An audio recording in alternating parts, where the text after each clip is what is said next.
Okay, let's go. Block Me Podcast. I don't know what episode this is going to be because I just don't know. Can't remember. I'm losing count now. I'm joined by a guest. Are we saying your real name? Have you got like a pseudonym you're trying to hide? I don't really know. You're not sure because like, where's it going to go? I don't really know exactly where it's going to go, but no, not like where's it going to go. As in, are you worried it goes anywhere? Do you see what I mean? No. I think it's kind of one of those things where somebody knows who I am, they know who I am regardless. So we're going for it then. Are we going with the real name? Yeah. Cool. All right. I'm joined by Gloria today. Thanks for meeting me. Cheers, by the way. Yes, we got some wine. Cheers. And you look in the eyes. That's good, you know. Yes. You have to do that. Otherwise, 7 years bad sex. Luck. Oh, is it bad sex? Yeah. Damn, I thought just bad luck. Well, which is also bad luck. Yeah. So we on the white wine. Do you prefer white wine or red wine? I do prefer white wine. It's better, isn't it? Especially when the sun's out. Red wine is for, January. You have an accent. Okay. Don't we all? Exactly. But when I heard someone with a North American accent, I'm smarter now. I realise, don't just say, are you American? I know. But, Canadians get offended, right? You could be from anywhere in North America. All right? You happen to be from America, right? Let's not forget Mexico. Well, that's a bit different, but they got a little twang on them, haven't they? A little Spanish twang. But, yeah, true. Let's not forget Mexico. So, you're from the States? Yes. Whereabouts? I'm from Kansas. Oh, seriously? Which is literally the center of the country. Midwest, yeah? Midwest. Okay. What's it like growing up in Kansas? So I'm from like the actual one city in Kansas. Okay. I mean, well, Kansas is pretty rural for the most part. I come from a town of about 500,000. It's the largest in Kansas. Okay. Yeah. So I guess I had a somewhat atypical Kansas experience insofar as I didn't grow up on a farm. All right. But still, Still enjoying that Kansas still life. the Midwest of America. Okay, so were you? What sort of things did you grow up doing? Was it anything different to, say, a New York lifestyle or an LA lifestyle? Oh yeah, I mean, I grew up doing the 4-H, going to church. Yeah. Doing school. Was it strict there? It was pretty strict, yeah. Are they all Mormons there? No. No, that's not. That's Utah, isn't it? That is, in fact, Utah. Yeah, no. I was not raised in the Mormon faith, but in more Protestantism. So you got brothers and sisters come from a big family or small family? So that's actually something we can discuss. So it's just me. Yeah. But it didn't always be. It wasn't always like that. Oh, okay. Yeah. All right. Yeah. All right then. So, what brings you to UK now? And I know this is not your first time in the UK, is it? It's absolutely not. Absolutely not. You're well travelled. So the reason I got you on this is because a friend mentioned how well travelled you were, and you've experienced things that maybe not the average person has experienced, right? In terms of destinations. Certainly not the average person from Kansas. That's true. Yeah, and London as well, right? So that part is interesting. So, do you want to go into what you're doing in London first of all? Yeah. So I am both studying and working. I'm doing a master's course. Nice. In international development, okay. And then I'm working part-time at a humanitarian agency that I was working for before, and it just happened to work out that they have an office here. So in it's London, really, really lucky. Yeah. Sweet. So you managed to maintain your job. Yeah. And further your education. Yeah, it's incredible that it's actually worked out. That has panned out beautifully, right? Yeah, really unexpectedly well. And then you've decided to come to sunny South London. I think it chose me, but yeah. Yeah? So where's the office now? Is it like Central London? Yeah, so I work 20 hours by London Bridge Borough area. Oh, okay, that's sweet. And then I go to school at Russell Square, so. Oh, okay. So it's all panned out beautifully for you. Yeah, and I'm moving to Brixton, which is the Victoria line, which is just absolutely perfect. Yeah. That's brilliant. Okay, so let's talk about... Yeah, what did you do for uni? I studied history. History? So does it work and relate to what you were doing? Kind of. I mean, my professional path has been a little bit kind of fallen over until I, found a place. So I studied history. Yeah. I discovered that I had a real big interest in Soviet history. Oh, okay. So what uni did you go to in the States? In Kansas. Oh, you stayed in Kansas? I was in Kansas until I was 25. Seriously? Yeah. But you had left before? No. Never? Well, I mean, I'd left Kansas. Yeah, that's what I mean. I hadn't left the US, no. So this thing about Americans and passports, or lack thereof, is that a true thing or is it a myth? It's definitely a true thing. Yeah? Yeah. I mean, more Americans are getting passports now because I think that there was some change in terms of being able to visit Mexico and Canada. Oh, okay, fair enough. It used to be that you could just use your ID card. Yeah. But I don't think that's the case anymore. So when did you actually were in possession of a passport? Was it when you were deciding to go away? Yeah, I think I was 24 when I got my passport. Yeah. Yeah. Yeah. Wow, that seems so strange to I know, from the UK. And looking back, it's incredible that I was. Yeah. Why do you think that is? Because America's such a big country in itself. Yeah. Right. It's like 50 countries in one, basically. Yeah. But why do you think that was? That were you not curious about it? Because obviously you had the curiosity from the history. Yes. Yeah. I think I definitely had a lot of curiosity. But you didn't believe that you could do it. But I had no real idea that it was possible to do it. Yeah. And I think I just grew up, around a lot of people who were just quite happy with where they were and what they were doing. Mm.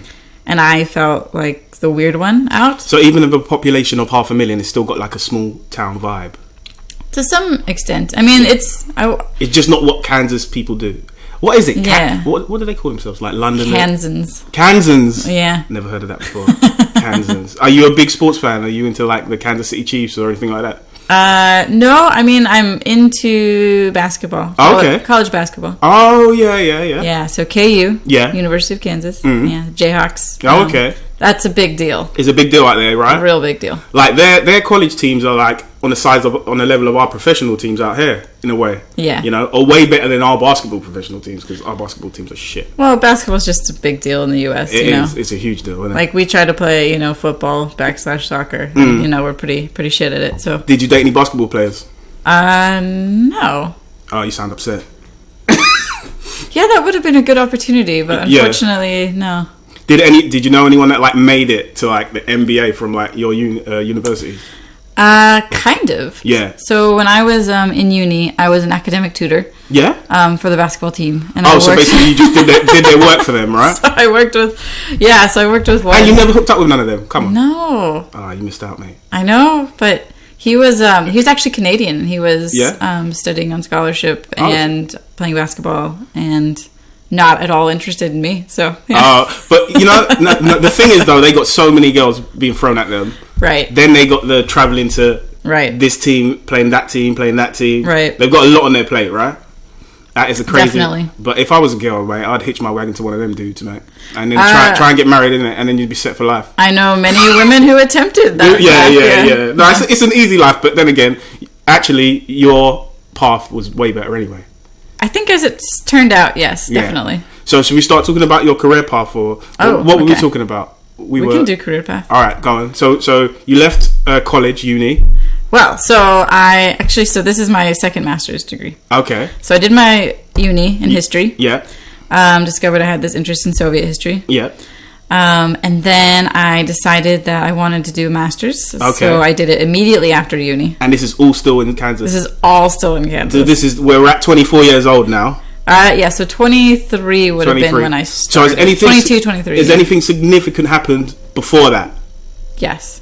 Okay. So, because I kind of want to get it in chronological, but if it's worth dipping back, then we'll dip back. We can dip back to that later, because that's a whole other tangent. Okay, that's a different tangent. All right, cool. So, go ahead. So I did a master's in Russian, Eastern European, and Eurasian studies. Damn. Because I discovered interested in this like Soviet issues and more interest in post-Soviet issues. When someone studies a subject from a culture that's not necessarily theirs, right? Is that a thing? Because what is that spark in their head that draws them to that culture? Because like some people are fascinated with Japanese culture, and maybe it's like they fancy. A lot of white men are really into Japanese culture. But is it because they fancy Japanese women? Yes. Yeah, do you see what I mean? So was that a thing with you where it was like there might have just been a Russian guy that you saw or someone that you knew? No. It wasn't like that. What was the spark? There was no Russian in your family or anything like that? No Russian in the family. Okay, so what was the spark where you just wanted to look at Eastern European culture? So I really got into Central Asia, actually. Okay. So that's like the 5 stands. Yeah. We'll get to it. But for me, what was interesting was the idea of potential.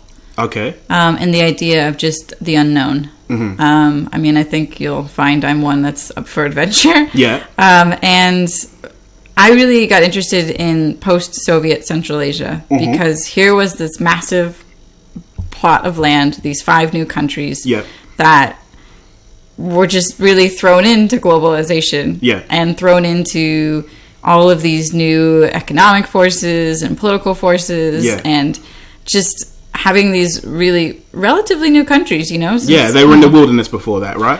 Well, I don't know if I want to say they were in the wilderness, but I mean, like, they definitely had administrative and governing systems that we wouldn't necessarily recognize. Over here, Right? Yeah. And there was a lot more fragmentation, you know? I mean, it was quite, you know, family-based, you know, clan-based, and so it was just, you know, I mean, it's not as organized as we might think of state systems. Yeah. Yeah. That's fair enough. Okay. So for me, Central Asia and post-Soviet Central Asia was just like, here's all of this opportunity. And it's weird because it's got a blend of cultures, right? Such a blend of cultures. So you got the European culture coming down from the east, like the Russian culture, but then you've got the Asian sort of, like people from Kazakhstan, where they're a mixture of Russian and Chinese. So am I getting it wrong? No, I mean, you're right. Like it's a plot. It's a blend, right? A massive blend. You know, the Ottoman Empire was there for a bit. Tajikistan is my focus, and they were Persian. Yeah. You know, so you have like all this Iranian influence. Yeah. You know, these days you have, you know, obviously still massive Russian influence in the region. China's quite interested. The U.S. is interested because of, you know, military bases and that sort of. I was going to go into that, but points, you know, for Afghanistan. Yeah. I mean, it's just, for me, there's just so much. It's just, they're at like such a crossroads, and I think that was what drew me to the region. Okay, so then you've got the first masters. Out the way. Yeah. What are you saying to yourself? How do I get a job? What do I do with this? Yeah. But shouldn't you have thought about that before? Or was it just purely you were doing it for the love and the interest? So yeah, I did the first master's degree because I had really no idea what I wanted to do professionally. Yeah. Like I knew, like, generically speaking, international affairs, but I didn't know what that meant as an actual job, right? Yeah. Like, you know, there was a vague idea of diplomacy and going into like the, you know, working in an embassy in the foreign service, and I thought that would be the natural progression. Yeah. Did you do it? No. Oh, okay. All right. I'm actually quite happy that I haven't done it. So you got beef with embassy people? No, actually, embassy people are really brilliant. Yeah. You know, I meet British embassy abroad as well, but like U.S. embassy personnel, like, they're just really competent, really intelligent. Yeah, really. I think you have to people. be, right? Yeah, very skilled. But that being said, you know, they're beholden to walk the party line, and I don't really want to be representing my country right now. So I'm pleased that I'm not in that position. No, okay, because I was going to ask you about the big man. Ugh, do we have to? No. He's funny though, isn't he? All the time. He's so funny. Ugh. You gotta like him though, innit? You gotta love him. You gotta love him for his humour. I have no love for him. Oh, okay. So then, so 25, you're working out. Okay, what do I do? What's your first job? I moved to a village in Georgia. Okay, and we're not talking about Georgia as in the south of... No. Not talking about ATL Georgia. We're talking about Georgia in Europe, right? Eastern Europe. So Georgia in the Caucasus, So that's your first designation, right? Yeah. And you choose that? Yeah. Or it chooses you? I chose it. I applied. And okay, and what is your job title? Because one thing I wanted to know about, so this is part of a third sector organisation, right? So it's an organisation that's not public nor private. Is that correct? Yes. This was an organisation that, however, was not international. It was a grassroots local NGO. Yeah. A local NGO. And for anyone that doesn't understand, what is NGO? A non-governmental organisation. Okay. And then your position in that was what? I did fundraising and proposal development for a disability advocacy rights NGO. Wow. That's a lot. That's a lot to take on, right? Yeah. Okay. So what did that entail? A lot of writing. Yeah. A lot of proofreading, revising. Okay. And so this is a local company if you want to call it a company. Oh, it was an organization, right? An advocacy organization. And their objective was to do what?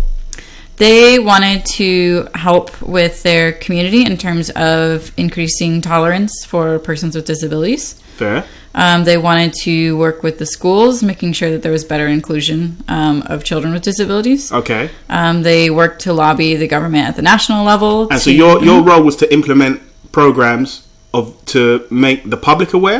So I didn't do so much the implementation. Yeah. I did more the new opportunities. So like securing opportunities. So and how do you secure opportunities? You write a lot of proposals and you ask nicely for money. Is this all in English?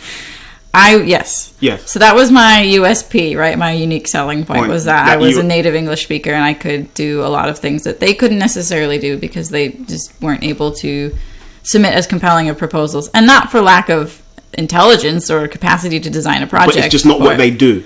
Right. It's not. It hasn't got really a past in doing that, right? No, they did. It's just a lot of these, especially local NGOs, they rely so heavily on grants from USAID or from DFID or from the EU. You know what I mean? And so all of these organizations are quite. It's not necessarily easy to get funds, right? All right, let's get one thing clear. Yeah. When it comes to international aid, are they playing a game? Who? In terms of whoever is trying to invest in that. What is their interest in a Georgia? So when I'm talking about I'm talking about the big countries in the EU and the United States. The big powers. What is their interest in places like Georgia?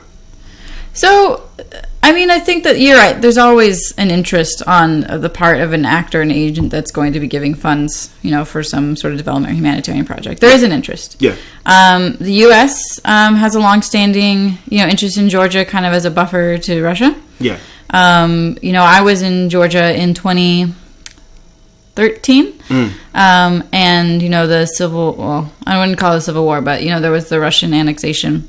Of Abkhazia and South Ossetia. Yeah. And that was, 2008, I think? And then we had the massacre there, right? Massacre? Was it Ossetia? They had the massacre in Ossetia. Are you talking about the, Chechen issues in the 90s? No! I'm talking about... I'll have to Google it. Anyway, we'll go. Keep going. I don't want to take you off tangent. No, that's fine. There was military conflict. Yeah. It wasn't massive or extensive, not as what we're seeing, with Ukraine and Russia. Okay. But there was military conflict. Yeah. And so, the U.S. has kind of, kept an eye on that. Yeah. Not the U.S. alone, right? The EU countries as well. Okay. And so I think that, there's a desire to keep U.S. presence and EU presence in the region. And what is that for, though? I think to some extent it's, intended to curb further Russian expansion. Okay. I think that, Georgia has expressed a lot of interest, in joining the EU eventually. Oh, okay. Obviously that's ages away. Yeah. Theoretically possible. Oh, yeah, ages definitely. Away. Yeah. And so, Georgia as a country, after the fall of the Soviet Union really took big strides to distance itself from Russia. Oh, okay. And that is, evident also through the early 2000s. Yeah. There were several, color revolutions that were happening across, the Eastern Bloc at that time. Georgia being one of them. And the government really took big strides to make reform, to decrease corruption, to have less of the more negative parts of the Soviet system hanging around. So as you're on that plane, leaving the United States, right? What's going through your head? So that being my first international flight, I think I flew from Kansas City to Chicago to Amsterdam to Istanbul. Wow. To Tbilisi. Wow. It ended up being a 25-hour flight. And what year is this? 2013. 13. Oh, okay. Yeah. And what was the state of Georgia at that time? What do you mean? What was the state of it? What did it look like? When you touched down, was it or was it oh, okay? That's a great question. So I flew into Tbilisi, the capital. Yeah. having never been abroad before. Did you know? Had you heard of Tbilisi before? Yes. Obviously through your studies, right? Yes. Yeah. Okay. So I was actually really quite excited to go there. But as this was my first time abroad, after a 25-hour flight, I had no idea. Like, I had literally no idea. Did you just want to curl up in a ball and just sleep to just get your bearings? I think I was just so shocked that it worked. Yeah. You know what I mean? Yeah. I was like, how did this actually happen? Yeah. And I remember, like, I was met at the airport by coworkers. Okay. And that was really great. You know, I had a little bit of chat with them. Did that relax you a little bit? A bit. Yeah. Yeah. But I think I was just so in shock that it actually worked. Yeah.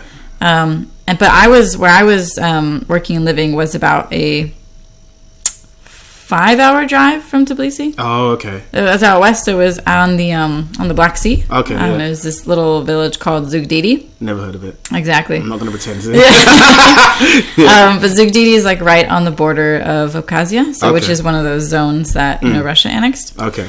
And so, you know, the whole drive from the airport to Zugdidi, I just remember, like, the scenery was just incredible. Okay. You know, we were driving through mountainous areas, forests. So it didn't appear... because you have this concept, right, that any place that has had that sort of stuff go on, you're going to see it there. Was there anything like that where you saw... Like, I don't know, not the remnants of war? Is that the right way to put it? Well, I think maybe the way that it was most visible to me was the fact that because I was in Zugdidi, which is right on the border with Abkhazia, you know, there was a military checkpoint in order to cross over. Yeah. And so, you know, you would see, you know, heavily armed soldiers around. What were the buildings looking like? Really old, communist style? So there was a lot of that, yeah. There was a lot of the Soviet structures that were still up. Yeah. You know, I think...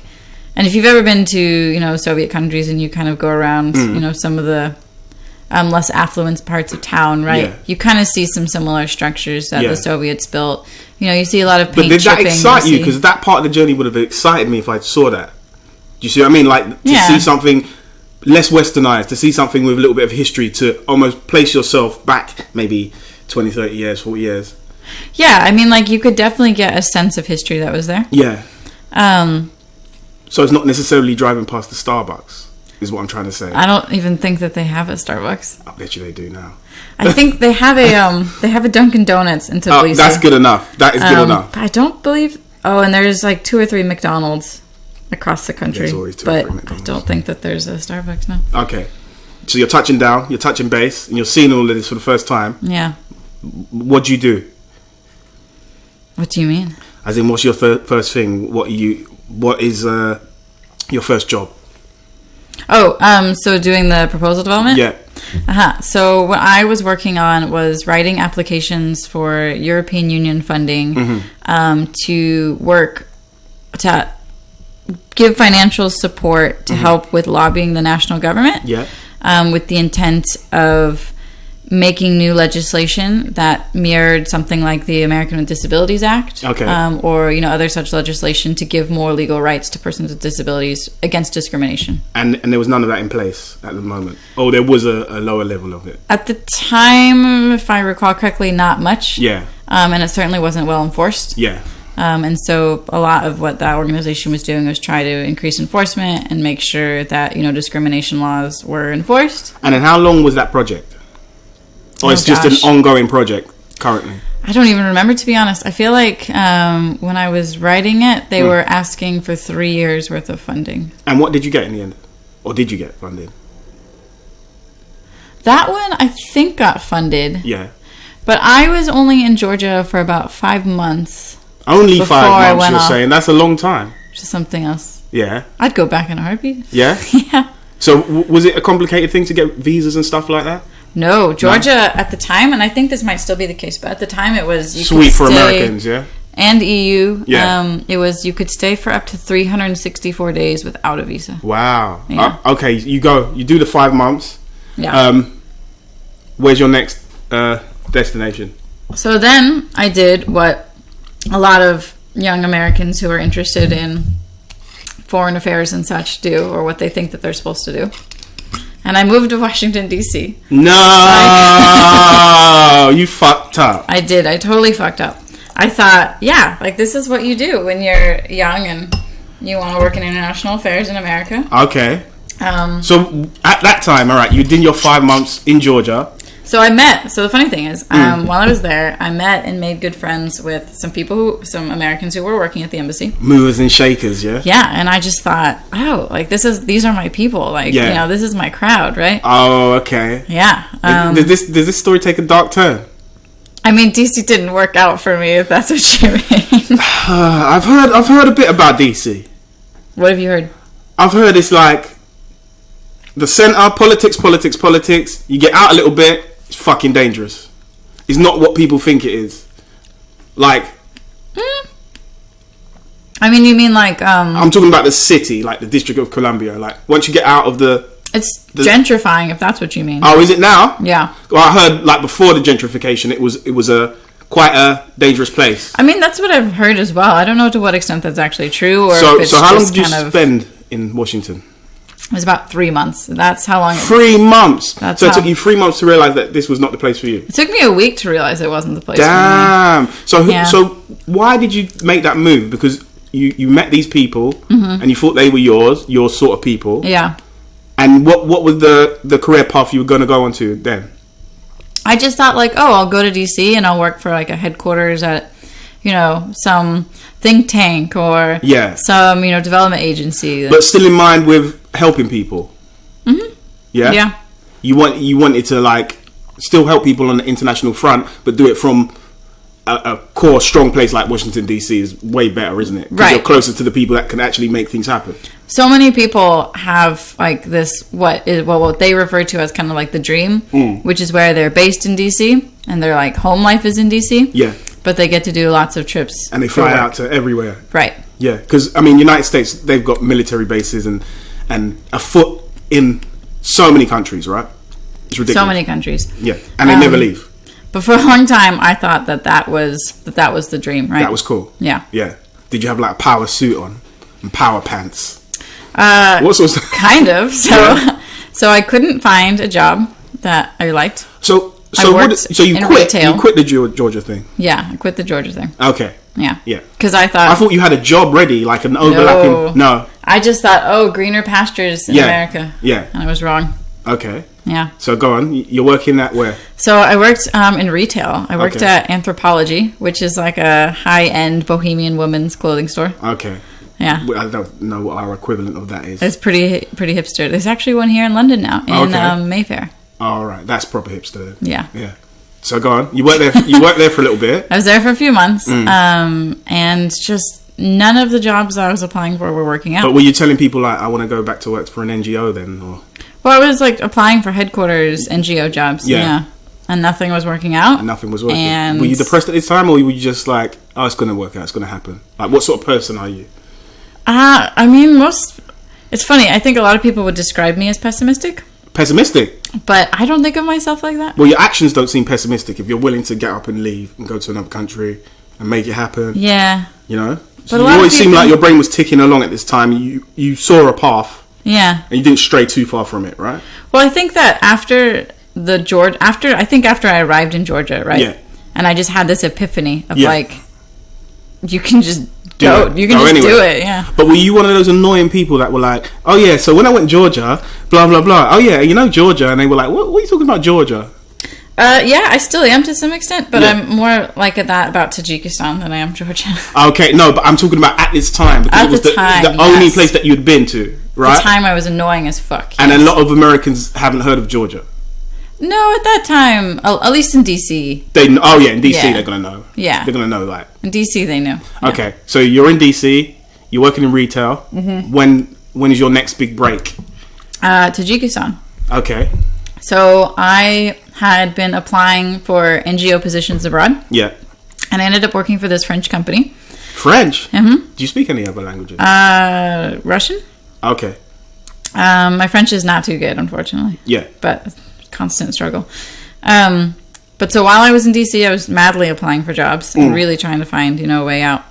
And then this French company came through And they offered me a position, and 3 weeks later, I was in Paris for training. Wow. And then 2 weeks after that, I was in Tajikistan. Do you like the French? What are they like? What do you mean? Were they welcoming?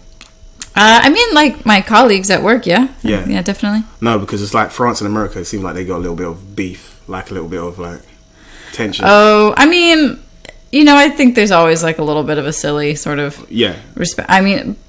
I don't, like, so I've been to Paris quite a few times, and I do not begrudge them at all for not liking American tourists. I mean, we're pretty insufferable. Okay. So no, that was fine to you. The Paris experience, cool. Yeah. You get trained up. Yeah. Now you're on your way to Tajikistan. Tajikistan. Yeah. How'd you say it? Tajikistan. Okay, that's nice. Yeah. All right, yeah. And then where'd you hit? What's the capital? Dushanbe. Dushanbe. Yeah. It means Monday. Seriously? Mm-hmm. It used to be a market. All right. That was turned into the capital city. Nice. All right. So you're going there. Tell us what happens. So I worked for this company for 6 months. Yeah. I had, the best time of my life. Mm-hmm. I was doing similar work to what I was doing in Georgia. Are there any nightclubs in Tajikistan? There are 2 nightclubs. 2? I mean... A whole 2? There's a few more than that. Yeah. But there was one called People Bar. Yeah. Which is where a lot of people frequented. It's a bar with people. Yeah. Yeah. So People Bar was a place to frequent on a Friday or Saturday. Okay.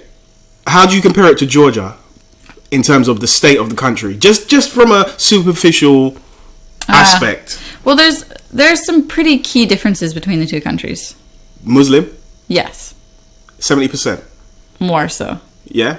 Yeah, so Georgia... I did my research. Georgia is like Orthodox Christian, right? Yeah. I mean, there are pockets of Islam within Georgia, but it's the minority. Okay. As well as Judaism. Mm. And then Tajikistan's like 97%. Oh, 97? Yeah. Oh, by the way, I did my bad research. Kazakhstan is 70% Muslim. Damn. Yeah, Kazakhstan less so. Yeah. Okay, go ahead. So that's a big difference. Mm. And that does, I mean... But the way that Islam is practiced in Tajikistan is really quite relaxed. In what sense? So the women and the way they dress, how is that? Well, for starters, the burqa is totally banned. It's fully illegal. The government has made it illegal. Can we talk about this? The burqa ban? Yeah. Okay. It's like, I think wear what you want. Mm-hmm. I think if I see a woman in burqa, good for her. If she wants to wear it. Is it the Netherlands or Belgium or somewhere that's recently... Yeah, I believe. But I thought France were getting involved in it as well. I think you're right, yeah. Yeah. But, wear what you want. Because it's like, I don't understand why someone would say, oh, let me see your body. You should, in places like airports and banks. Right. I can understand, right? Where they say you're not allowed to wear it. Like, you're not allowed to cover your face. Right. For security reasons. For security reasons, yeah? But any other time... If that's what a woman's religion is, and she feels that she wants to do that, as long as it's her choice, right, then I have no problem with it. That does raise the question, though. How do we know that it's her choice? No, exactly. And how do we know that she's willingly come to that choice? But then it's like a lot of things in society, right? But we don't have. It is though, isn't it? Like, yeah. we think it's us doing it. Right. But actually, we've been led into that situation. Mm-hmm. And I think with religion, there's a lot of things like that. Mm-hmm. But for some reason, the burqa thing, it really riles people up, doesn't it? Yeah. I mean, so I'll say, like, I have friends who hijab. And, I've asked them about it. And I've been, they've told me that they find it as a means of empowerment. Yeah. Which I think is quite interesting. And I'm quite understanding and respectful of that. Yeah, yeah. Unfortunately, I haven't really interacted with any woman who does burqa, so I haven't really had that opportunity to ask or have a conversation, frankly, about that. Yeah. Okay, so they banned it. Okay, go ahead. Yeah. So the government, citing security reasons, banned wearing of the burqa. Yeah. That they've also banned, political opposition and these sorts of things. Oh, okay. So are we talking about a dictatorship here? Yes. Yeah. It's an authoritarian country, definitely. Yeah. And there's a lot of concern on the side of the government that... so when you're stepping into the country and they're seeing you... Right. They say, all right, you're not from around here. Is there interest in you? Or is it like shying away as in, who's that? I think, comparatively speaking, in Georgia, there was more interest. Yeah. But that's not to say that there wasn't interest in Tajikistan. But, as a white woman, they see me and they think initially that I'm Russian or Ukrainian. Oh, okay. That's at least the first thought before I open my mouth. Yeah. Yeah. And then they realize that what's the English levels like in Tajikistan? I'm gonna get it right. Tajikistan. There's variations. I'll say that pretty much anyone over the age of 30 will, at least in the urban areas, will be fully bilingual in Tajik and Russian. Did you have a problem with the food or anything like that, or was it something that you enjoyed, the different cultures of food? In Tajikistan? Yeah. Yeah, so they have this national dish called osh or plov, Yeah. Yeah. And it is basically, it's a rice dish with carrot, sometimes chickpeas, sometimes quail eggs, sometimes pomegranate. I mean, there's some variations. I thought you were going to tell me something devastating. Oh, no. And then usually like either lamb or beef or yak or whatever, meat is available. Yak? Yeah, I had yak at one point. What's that taste like?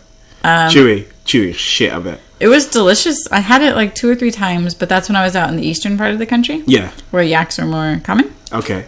And I was really hungry, and it was delicious. So, you're there.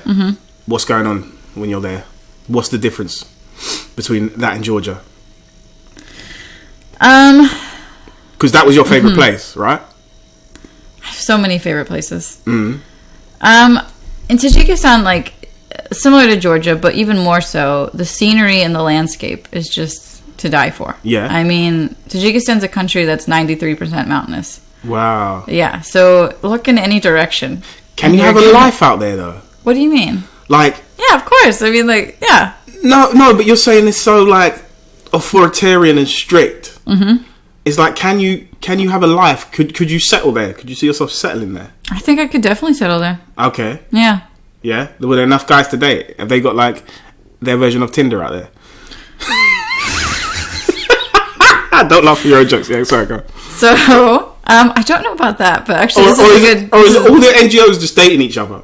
There's a lot of that. Yeah, it must be. It's mostly that. Yeah. Yeah, go on. So, I don't know about a Tajik Tinder, but there is a Tajik grinder. Oh, God. Yeah. Sorry, I'm not saying I got, but you know what I mean. It's called Mambo. Mambo? Yeah. We actually had a flatmate, a friend from the US who was gay, and he was quite active on Mambo. So when, again... It worked out very well for him. This is my naivety, right? I couldn't imagine a Tajik grinder before a Tajik Tinder. Do you see what I mean? So how is homosexuality viewed in the stands? Because for me, negatively / there's not much recognition that it even exists. So it's kind of more the perspective of this isn't even a thing. Okay, but... Or if it is a thing, it's just a Western thing. It's not. All right, doesn't exist 2 guys holding hands in the street, are they getting beaten up? So that's the funny thing. Yeah. Physical, or are they not risking it? It's interpreted differently. Okay. So I would fairly often see 2 men or 2 women holding hands on the street. And it wasn't at all a sign of sexuality. Yeah. It was a sign of friendship and companionship. Yeah, I've heard of that sort of thing. I think they do that in other Asian countries as well. Yeah. So like you would see men walking down the street and holding hands, and it wasn't at all weird, or it wasn't considered homosexual. It wasn't considered deviant. It wasn't considered strange in any way. So he could live his life and do what he's doing at the end of the day. He was doing very well for himself. Yes. Damn. Yeah. Were you doing well for yourself? To some extent. What does that mean? Did you ever have like a relationship when you were viewing these countries or living in these countries? Yeah. But with NGOs or with natives? With NGOs. Any native that you dated at all? Like anyone local from that country? Yeah. No. Why? Just never really worked out. Plus I shut myself off to that. I had something else that prevented me from pursuing anything. Okay. All right. What was that? A boyfriend. Oh, all right. What? So a boyfriend in the States? No. Oh, just on your travels. Were you going together? Yeah. I mean, there was a lot of going together. Yeah. Oh, okay. Yeah. Like hopping to different countries. Yeah. Was that easier to have someone beside you and know that as soon as you touch down, you know somebody? At the time, I think so. Yeah. But kind of looking back, I wish I hadn't have. Yeah? Yeah.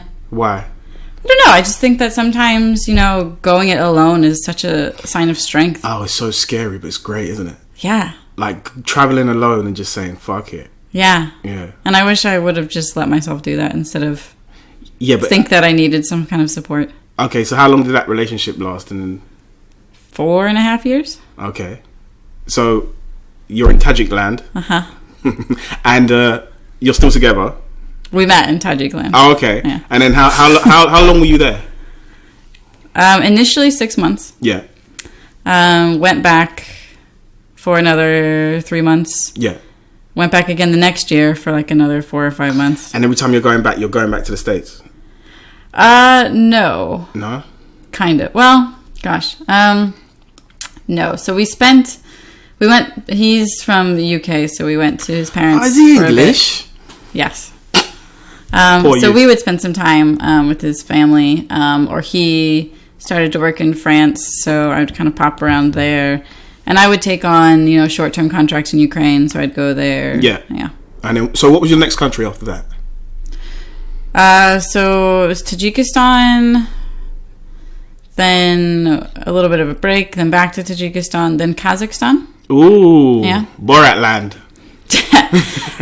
It's funny because... Are they super offended by that shit? They must be. It is, yeah. They are so offended by it. They must be. Come on. That is the rightly biggest so. Yeah, it's basically like doing blackface. In a way. It is. It's modern blackface. Yeah. It is a little bit of a piss take. I mean, I'm not trying to say it's not funny. Borat is funny. Right? But he didn't even necessarily need to say he's from Kazakhstan. There was no need to say that. No need. And I think... Also, did you know that the scenes in the movie where he's supposedly in Kazakhstan... He's not. It's in Romania. Of course he's not going to be in Kazakhstan, mate. He ain't going to risk it, is he? Yeah. But isn't it crazy that they did that filming in Romania? It doesn't surprise me. Yeah. Because it's safer to do it in Romania. Well. I mean, sure.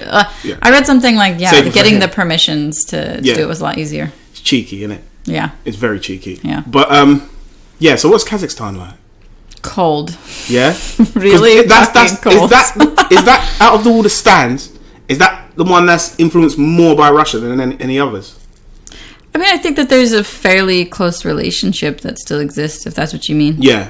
I think culturally speaking as well. And I mean, if you look historically, Kazakhstan for a long, earlier on in the Soviet days was more integrated than the other countries. Was this a placement with the same French company? No. So I was working actually for a contractor for the State Department. Okay. And what did you have to do? I was recruiting high school age students to study in America. Really? Yeah, it was incredible. Yeah. Sarah, that must have been a sweet job. Yeah. Because who's gonna say they don't want to go to America, right? I mean, the program sold itself. It was a free scholarship, so it was. What was the catch? There's some American catch here. I mean, the catch is cultural exchange, right? The catch was you go to America, you realize that it's amazing, you come home, you tell all your friends. And then you work for the CIA. No. And then you share cultures, right? You have this greater understanding. You're less inclined to, have anti-American sentiment. Okay, speaking of CIA. And you get to share your home culture with Americans who don't have passports. Yeah, no, it's beautiful. So can you imagine? It's beautiful, but as soon as they get there, they're going to be like, oh, fucking Borat. Okay, so all right, no, but that can was I say the problem something? that Right. a lot of Speaking the of CIA, had. let's just seg back to Washington, D.C. Okay. You said you met President Bush. I did meet President Bush. Which one? The second one. So, Junior? Yes. Okay. How was that? I was 18 when that happened. Oh, okay. That was not in D.C. Oh, okay, but go on. I don't know. Should we tangent that? Well, we can do it later if you want. I think we should table that. Okay, we're gonna put a pin in that one. All right, yeah. So they little exchange thing. I wish I had done that. When I was younger. I wish I had too. But again, a teenager in Kansas, I had no idea that you could do those things. What is? I think this is bad, but I have this perception of what is America planning? What is their little idea where they want kids from Kazakhstan to come over? They're always talking about immigrants and such. I know they're students, right? But it's like I don't know. I always think, what is the plan? I know what you've described what it is, but is it just to westernize more of the students? The program that I worked on was created in like 1991. Were you happy with working for them, by the way? Yeah. You didn't see any ulterior motives? You thought, what they were doing was legit and above board? I mean, I think cultural exchange is an inherently good thing. Yeah. Yes. Yeah. So I don't think that there was an ulterior motive in terms of like intelligence gathering or anything like that. I think that the intent really was to increase Americans' understanding of persons from around the world, as well as to increase the respectability of the U.S. abroad. So the kids, did they do a semester or did they do the full year? Full year. Yeah, they show up in August, they leave in like June, July. Wow. Yeah. That's pretty cool though. It was amazing. Yeah. So I got to do interviewing and recruitment. So like if the kids, their language wasn't that strong in English, would it go against them? Or would it actually help them? Not necessarily. Okay, so there were a couple ways that played out. We did look for like an intermediate level of English. There was a little bit of flexibility on that. Okay. We really looked for students who would make the most of that opportunity. And where would you place them in the United States? Literally anywhere. Seriously? Yeah. Oh, that's sweet. I know. It was so funny because every year there'd be a few students who ended up in Hawaii. Is it? And I would be like, oh my God, I'm so jealous. I want a year in Hawaii. But again, you know what? You're not... If you go to the States, right? What do you go for? Do you go for the typical big time experience? What do you mean? The big cities? The ones that everybody knows off the television? Or do you do the Kansases, the small towns? Some students certainly were sent to small towns in Kansas. They must have been like, fuck. Yeah, there were a few that were pretty disappointed when they found out. Yeah. But then again, do you know what? That, in a way, that's a little bubble. It's safer for them, right? To get thrown into the big dogs, New York. Yeah. I mean, I wouldn't like to even drop in London if I wasn't from here. Right. I wouldn't like to be dropped here if I was from another country. But the thing is, they were all hosted by volunteer families. Yeah. Right? So who's probably more likely to have space and want to take in a foreign exchange student, Someone, I don't know. Someone who's well off? I don't know. I mean, middle, yeah. Yeah. Various, yeah. Yeah. But yeah, so students could literally end up anywhere in the U.S. That is crazy, though. Yeah. But the whole point was for them to, become a cheerleader. Yeah. Join the Scholar Bowl, learn Spanish, go to prom. You know what I mean? Like the point was to have the American experience. The typical American high school experience. And then become a spy. And hopefully, to enjoy their time. Yeah. To teach others about their home country. That is a cool job, though. Yeah. So how long did you do that for? So that was a 4-month contract. Was your boyfriend doing the same thing? No. He was in France? So that time, no, he was in Switzerland. Damn. So he was doing the NGO thing as well? No, he was working for some woman that he had a personal connection with, and he was just her assistant. Okay, this sounds too weird. I don't want to ask any more questions about that. So, Kazakhstan. Did you enjoy that? Or was it too cold? I mean, I was there like October, November, December. I mean, it was cold. They have a boxer. Do you know the boxer? Gennady Golovkin, Triple G. Is that the one for the Olympics? Yeah, he's like a big time. He's a professional now. Yeah. But at the time, until recently, he hadn't lost, and he was like a really big time boxer. Okay. And he boxed out in the States, but he lost to Canelo. But he's like a big guy out there. Boxing's a big deal. Yeah. Yeah, I mean it's a sport that's well. But they're really tough out there, aren't they? Yeah, I think you have to be. Why? It's a difficult climate. Yeah. I mean, I think anybody who lived in the Soviet Union is just really resourceful and strong. Yeah. Like, you have to be. Did you see your degree playing out when you were actually there? Like, did you see it as what it said on the tin in terms of what you had read about and what they told you? Because you're only doing it you're doing it off of a book, really, or the internet. You're not really there until you're there, right? Well, this is what I think is really interesting about studying that region versus living in that region. Yes. Is that so much of the academic works that you read about the region, the research that they collected is old as shit. Yeah. And by the time that they've already done research and they've done data collection and then they've written and then they've revised and they've written again, the data they collected is 5 years old. So you go there and you think you're seeing a Borat in a village, and then you're really seeing someone with like an iPhone 10. Yeah. Yeah. And so it's fascinating. And this is an issue I think I'm having right now in my current program is that... Where did you go? Astana? Is it Astana? I visited Astana. Okay. But I was mostly in Almaty, but I traveled all around. But yeah. But because it's a region that is just every day changing, every day developing, like research gets old somewhat quickly, I think. Do international companies try and put a foot in those countries to try and establish themselves for when there's a boom? Because it's like the China... Like commercial companies? Commercially, yeah. Yeah, so... I think is it Costa Coffee in Kazakhstan? Yeah. Burger King's in Kazakhstan? Yeah, understandable. I think McDonald's might be now. Oh, gotta be. Yeah. But if Burger King is McDonald's. British American Tobacco is in Kazakhstan. What's British American Tobacco? They sell tobacco. Oh, okay. Oil companies. There's a lot of oil engineers. Did you ever did anyone ever try and sway you towards that sector, like the commercial sector? Nobody has tried. Why not? Do you think? Because they think you got good morals. No, I just don't think that they. I think it's a thing where you find them, right? Yeah, I mean, I just don't think I've really been around those people. Was money ever a motivation for you in terms of your career, or is it? I'm saying it like you're old, you know. You're young, but I'm saying was no, but is it like a motivation to say, okay, let me just do a big commercial job because I've got experience working here, there, and there in developing these sort of countries? You know, I think I would be quite lost at a commercial organization. Why? I don't know. I just think it'd be really awkward and weird for me. So was the pay decent? Like, was it enough to like do what you needed to do, basically?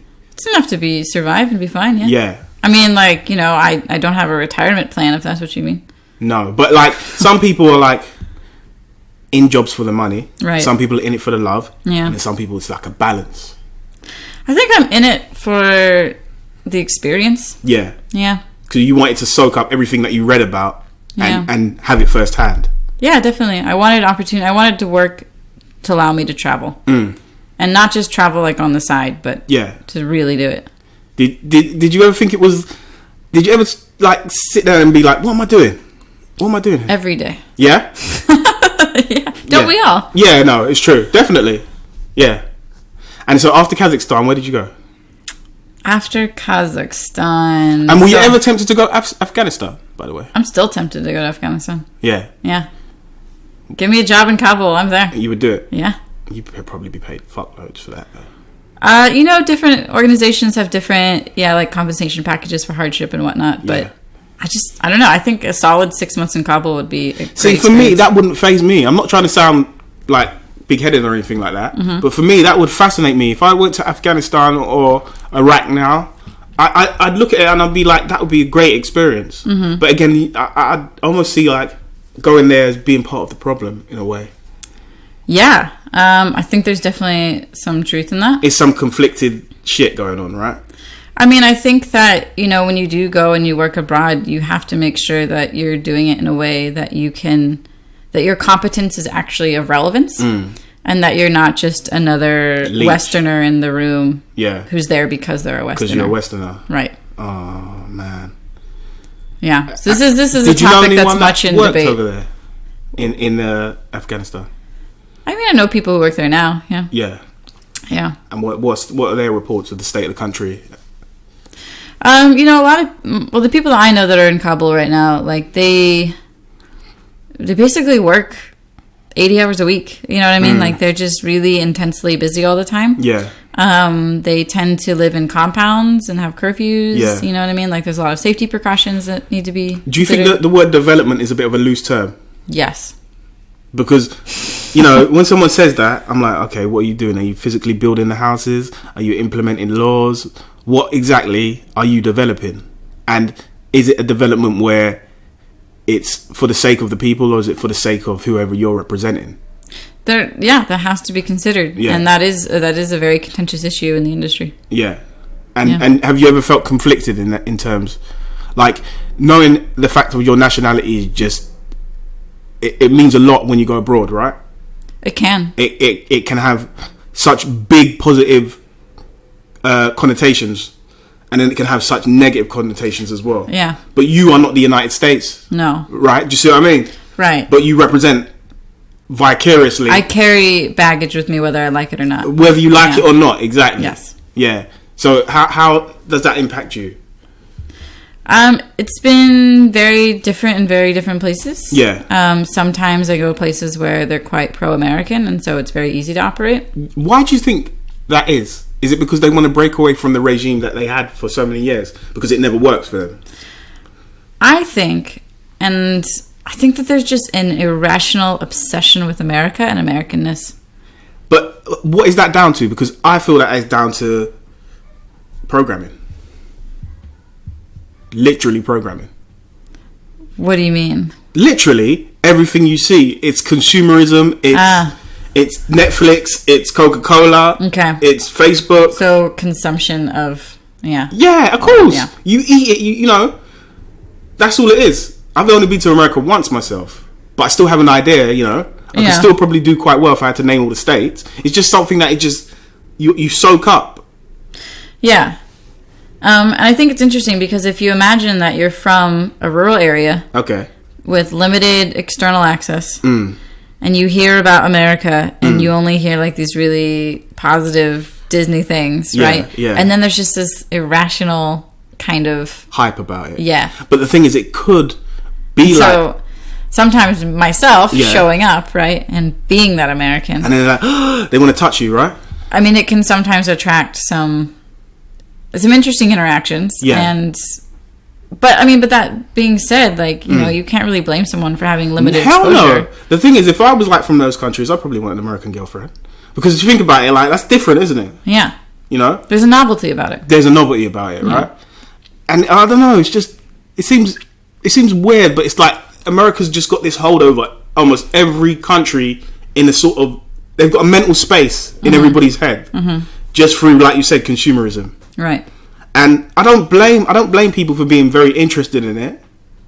But then when you look on the political side, I don't blame people for being like, oh, well, why did these guys got to have military bases in our country? Yeah. It's nowhere near America. Yeah. Do you see what I mean? Yeah. So it's a 50-50 thing, right? Yeah, how do you feel about that? Largely conflicted. Yeah. Yeah. It's horrible, isn't it? It's like, I think UK's got the same thing going on. I mean, yeah. Not to the same extent, but they got bases all over the world. Look what they did a couple hundred years ago. Definitely. I mean, you know what I mean? Look what the UK did 50 years ago. Yeah, no, that's what I mean. So the UK's got, you know, the UK. Yeah. It's almost like America followed the UK's model. It's like the modern day UK, really. I mean, insofar as empire seeking, if that's what you mean. Yeah. Yeah, but America are doing it under a different guise, though. It's less about physical land grabs, if that's what you mean. That's what it... Yeah, exactly. It's just about positioning themselves for if there is a physical land grab. We got guys that are ready to run out and, you know... I think, you know, when I was in uni, I studied... I studied Soviet history, but I also looked at American history as well. Yeah. And I was quite intrigued by the founding ideologies of the country. Of course. Which maybe are not, you know, explicitly written into constitution or into, you know, legal documents, but the initial, you know, settlers from, you know, Britain who came over, like, you know, they were religious, like, you know, they were seeking religious freedom. But they were Calvinists, right? And so they believed that fundamentally God rewarded those who did his works, right? And God showed favor to those who, you know, were godly. A tricky subject. Yeah. But it's interesting because if you believe in this system of working hard means you deserve rewards, versus if you don't work hard, then you deserve all the shit that's given to you, right? Or you don't deserve success. Sounds like an excuse. Well, the point is that so much of U.S. founding ideology was this idea of if we are successful, it's because we're doing God's work and God is rewarding us for doing so. Yeah. So Calvinism, right, is really, I think it's so penetrated into American ideology and American systems of thinking about the world, right? Yeah. It's this idea that we are the city on the hill. We've earned this level of success. Right. And so fuck everybody else. Right. Because they haven't got to our level yet. Yeah, God has ordained us. But then it gets to that tricky level of what are you willing to do for success? And what are you willing to do to... You know, it's almost like... Did Bush say it one time when he said God wanted me to bomb those people? Like, you can use that for any excuse. Do you see what I mean? Yeah, I mean, anybody can say God told them to do something. Yeah, exactly. And it's like, I do believe that you should be rewarded for hard work, but it's an opinion at the end of the day, as in what is hard work. Because there's some things, I'm sure there's some jobs that even if you were offered them, you wouldn't touch with a barge pole, because certainly, because you'd feel dirty doing it. Yeah. Do you see what I mean? Mm-hmm. I'm saying related into your field. Mm-hmm. Like maybe going I don't know what it would be, but yeah, you'd be conflicted into doing that. Mm-hmm. So it's just like, I don't know, people's morals, it's almost like pushing morals onto other people and saying that the stuff that you had it for hundreds of thousands of years is not good. This is the shit right here. This is the new religion. And that's so entwined in UK, European, American development in countries, you know. But it's all very recent history, if you really think about it. Even like I consider like recent history insofar as billions of years of existence. Yeah, exactly. That's what I mean. It's all very recent. Yeah. Like I see 500 years recent history. The fact that we only live on all right, we our life expectancy grows and grows. Right. But especially in these countries, their life expectancy for a male, like in the stands, is like 60s, isn't it? Yeah, it varies, but I think in Tajikistan it's like 65. Yeah, exactly. I could be wrong, but yeah, I was looking it up. That's where I said it, because I was cheating. But yeah, no. It's like, yeah, in terms of like the overall history, it's like there's a lot that gets thrown away, and it's almost like, oh, the world started 2,000 years ago. It didn't start 2,000 years ago. Oh, absolutely not. And I don't know. It's just there's so much to think about, and it's like, where do you think we're heading now in terms of the world landscape? Where do you think we're going? Robots. Yeah. Post-humanism. You know, I think that we're the last generation of pure human. Why does it feel like that? Like we're just the last man and woman without any sort of... I think that's exciting. You excited by that? Yeah. I'm scared as shit by that. Oh, I mean, like, think about it. When we're 80, right? Yeah. Well, obviously life expectancy will probably be increased then, so we'll live to like 110 or 115 or something like that. I'm going for 100, mate. I'll be happy. But, you know, by the time that we're 80, you know, the youth, they're not going to be pure human. What, you think they're going to be cyborg? I think to some extent, yes. I don't think it's going to be full on, but I think that it'll be the early models, yeah. I mean, I think that there's going to be, you know, babies are going to be born and they're going to automatically be input with some kind of technological gear. Gloria, do you want a cyborg baby? I don't want any baby. But, yeah. So what about... there's a major conspiracy about RFID chips. RFID chips? Yeah, implanted into people so that the government can follow you around and stuff like that. Do you think that will be the sort of situation you're talking about? Is it Norway?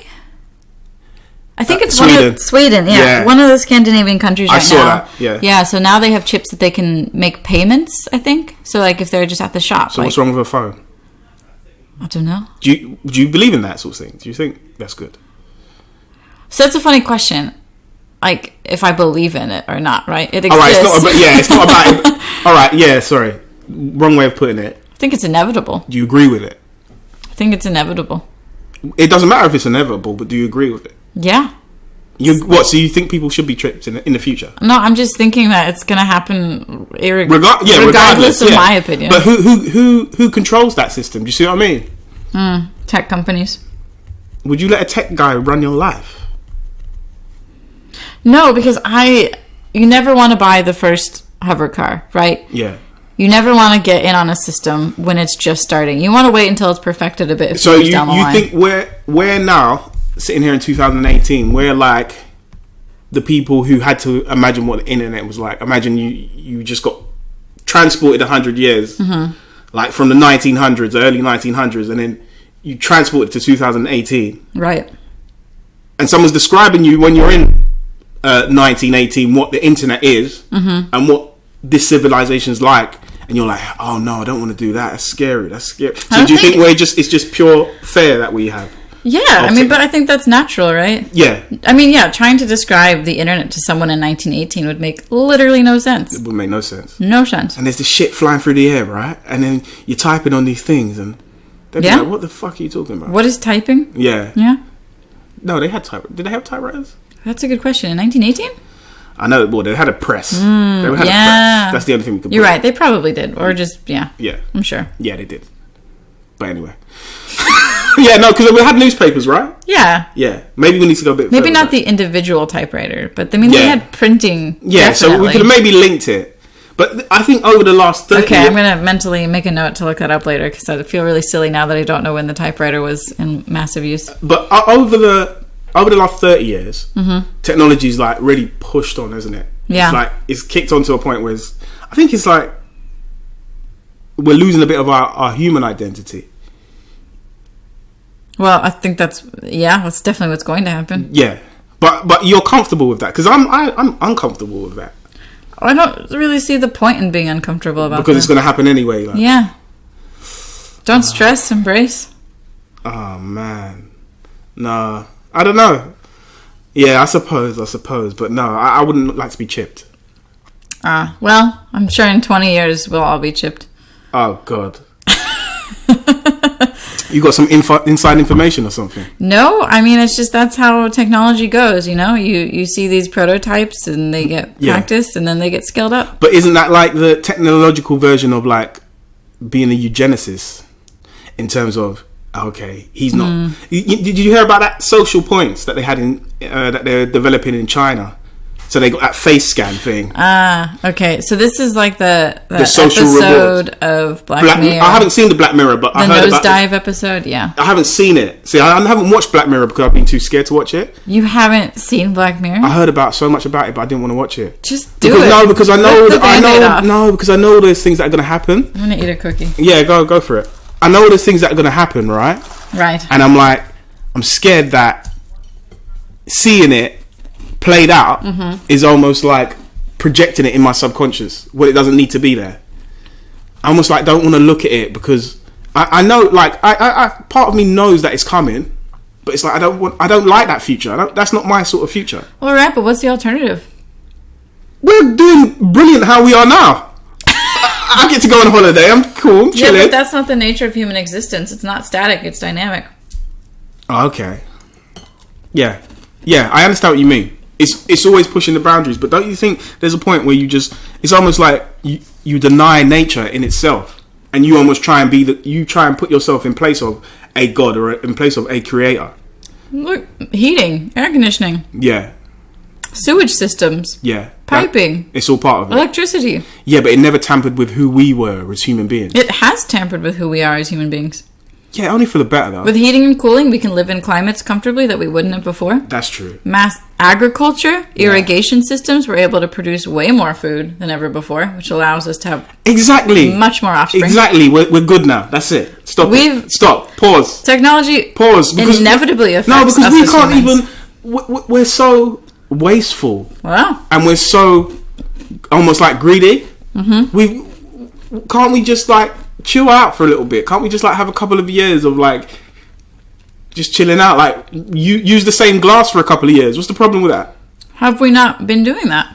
No, we keep producing and we keep producing and we keep producing. Yeah, but isn't that the nature of humanity, right? This idea of continued existence. But I'm saying, is that nature or is that greed? Or are they not the same thing? Yeah, it's probably both, isn't it? Scary. Scary, man. I don't know, from my experience and my observations, the human condition and greed are the same thing. But is that almost like driving yourself to like trying to find the end when it's not relevant? Like you're almost driving yourself to destruction because you're almost like, you know when they say the robots are going to take over? It's almost like you're human, but yet you're going to design something that can take over you. Doesn't make any fucking sense. I don't believe in like Terminator theory or anything like that. I don't think the robots are going to take over. You sure? Yeah. No, I'm scared, man. No, I mean, robots have to be programmed, right? Yeah, but some evil bastard will program it. There will be small variations of that, yes. Yeah, because, you know, like... But that's not going to be the mainstream. The future terrorist is going to be like a hacker, definitely. They already are. Yeah, exactly. Yeah, but that's not going to cause human destruction or the robots to take over. That's just going to be blips that are unfortunate and terrible in their context, but that's not going to be the mainstream. So working in development, do you think that we're on the way to progressing into a superhuman, Or do you think we're on the way to destruction? I mean, from my professional sphere, that's not really...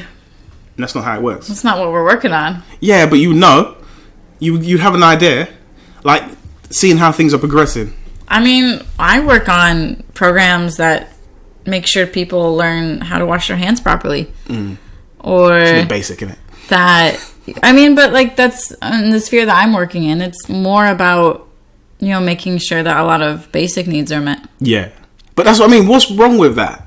There's nothing wrong with that. But I'm saying, why can't we be a bit more like that? As in, like, just be happy for the... Like, I'm talking about Westerners. Do you see what I mean? Why can't Western society just chill the fuck out? Like, we're always we're doing too much. Always wanting to build on top of each other, There's got to be a line where we're just like, oh, shit.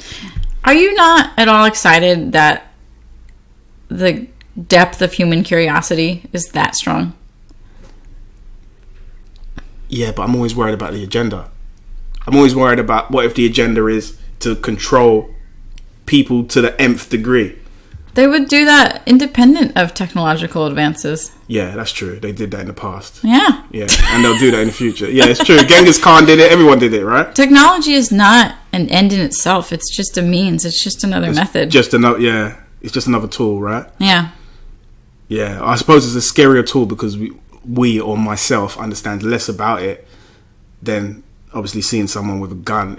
Seeing someone with a gun is scary, but you know that they're just going to kill you. But technology is like, they want to alter who you are. They want to implant, like, no one should have a right to implant themselves into your body. I don't think that's going to happen. But you said that everyone's going to be chipped. In some way. Yeah, I think there's going to be some technology that is physically input into our bodies. I don't think it's necessarily going to be connected to another human, per se. But why would it need to be there if it's not connected? It's going to be like... It'll be something cool. Like, it'll allow us to hear sounds that are outside of our radar. It'll allow us to see colors that we can't see right now. Like X-Men shit. I mean, I think that, it's going to broaden the human experience. If you had a superpower, you could gain one. Which one would it be? Cold War Russia. What is that superpower? Yeah, okay. But, alright. I heard that joke from someone else and I've just been waiting for an opportunity to say it. Is it? You stole it. Okay, you've got it now. It's on record. So, after Kazakhstan, where are we at now? Ooh, okay. So, Kazakhstan. Okay, so that was end of 2014. Okay, so then did a bit of travel in Europe. Nice. And then... Anything of noteworthy? I mean, Western Europe's Western Europe, Yeah. So you don't have any favourites? I mean, I think... you must like London a bit if you're coming to live here. Come on. Well... Give us some credit. That's another story. And so then I went back to Tajikistan. Yeah. I was working, again, doing external communications for an NGO. Okay. So I got to do a lot of travel around the country to talk to individuals who were participating in some extent, who were like beneficiaries in our projects. Okay. Got to do interviews, got to write up stories. Yeah. It was actually really quite enjoyable. And that made you feel proud? Yeah, I really liked that. Yeah. I mean, a lot of it was just like going to various villages where we'd worked with them to rebuild bridges that had been destroyed by water flows. Okay. And it was just talking to the people about like, oh yeah, so like, together as a community, we, 2 Saturdays ago, we had like a village day where we just, rebuilt the bridge and we had lunch and like we did all this and it was actually really nice. Yeah. And that's worthwhile. And you get paid for it as well. I mean, I wasn't paid well by any means, but I really enjoyed that. Yeah. Yeah. Okay. So where are we going after that? Ooh, so then I think there was like a month break or so, probably back to Europe and then to Ukraine. Oh yeah, let's talk about Ukraine. Yeah, so then I went to Ukraine for the first time. Where did you land in Ukraine? Kiev. Okay. Yeah. Pretty westernized. Kiev's a great city. There's so much there. There's so much variety. Did you do summer Kiev or did you do winter Kiev? I did September Kiev. Actually, so I did September through December. Mm-hmm. But I went back to Tajikistan for a month in there. But what were you doing in Kiev? So I was working on this education program again. So I was interviewing Ukrainian students this time. Okay. Yeah. But did you like it? I loved it. So have you been to Russia? Never. How does that work? Been to Russia. How does that work? After all of this, right? All the interest, all the, you know, the former Soviets. Russia's, it's just not as interesting to me as all of the other countries around it. Okay. Yeah. Does that make sense? Yeah, of course. Yeah. Someday I'll go. Why? Do you think it's too developed to look at in that sense? No, not by any means. I just think that I haven't had the right opportunity to go. Yeah. It'll happen. But you it just definitely hasn't got to happened go, yet. haven't You? Yeah. Is it an itch to you, like, that you need to scratch and you need to do it? There's other places that I feel more of an itch for, but maybe not in a work capacity, but like just to visit. I know this sounds a bit strange, but outside of Western Europe, I don't feel much of a draw to go somewhere as a tourist. So, are you fluent in Russian? Competent in Russian, because I heard the language is very hard to understand, right?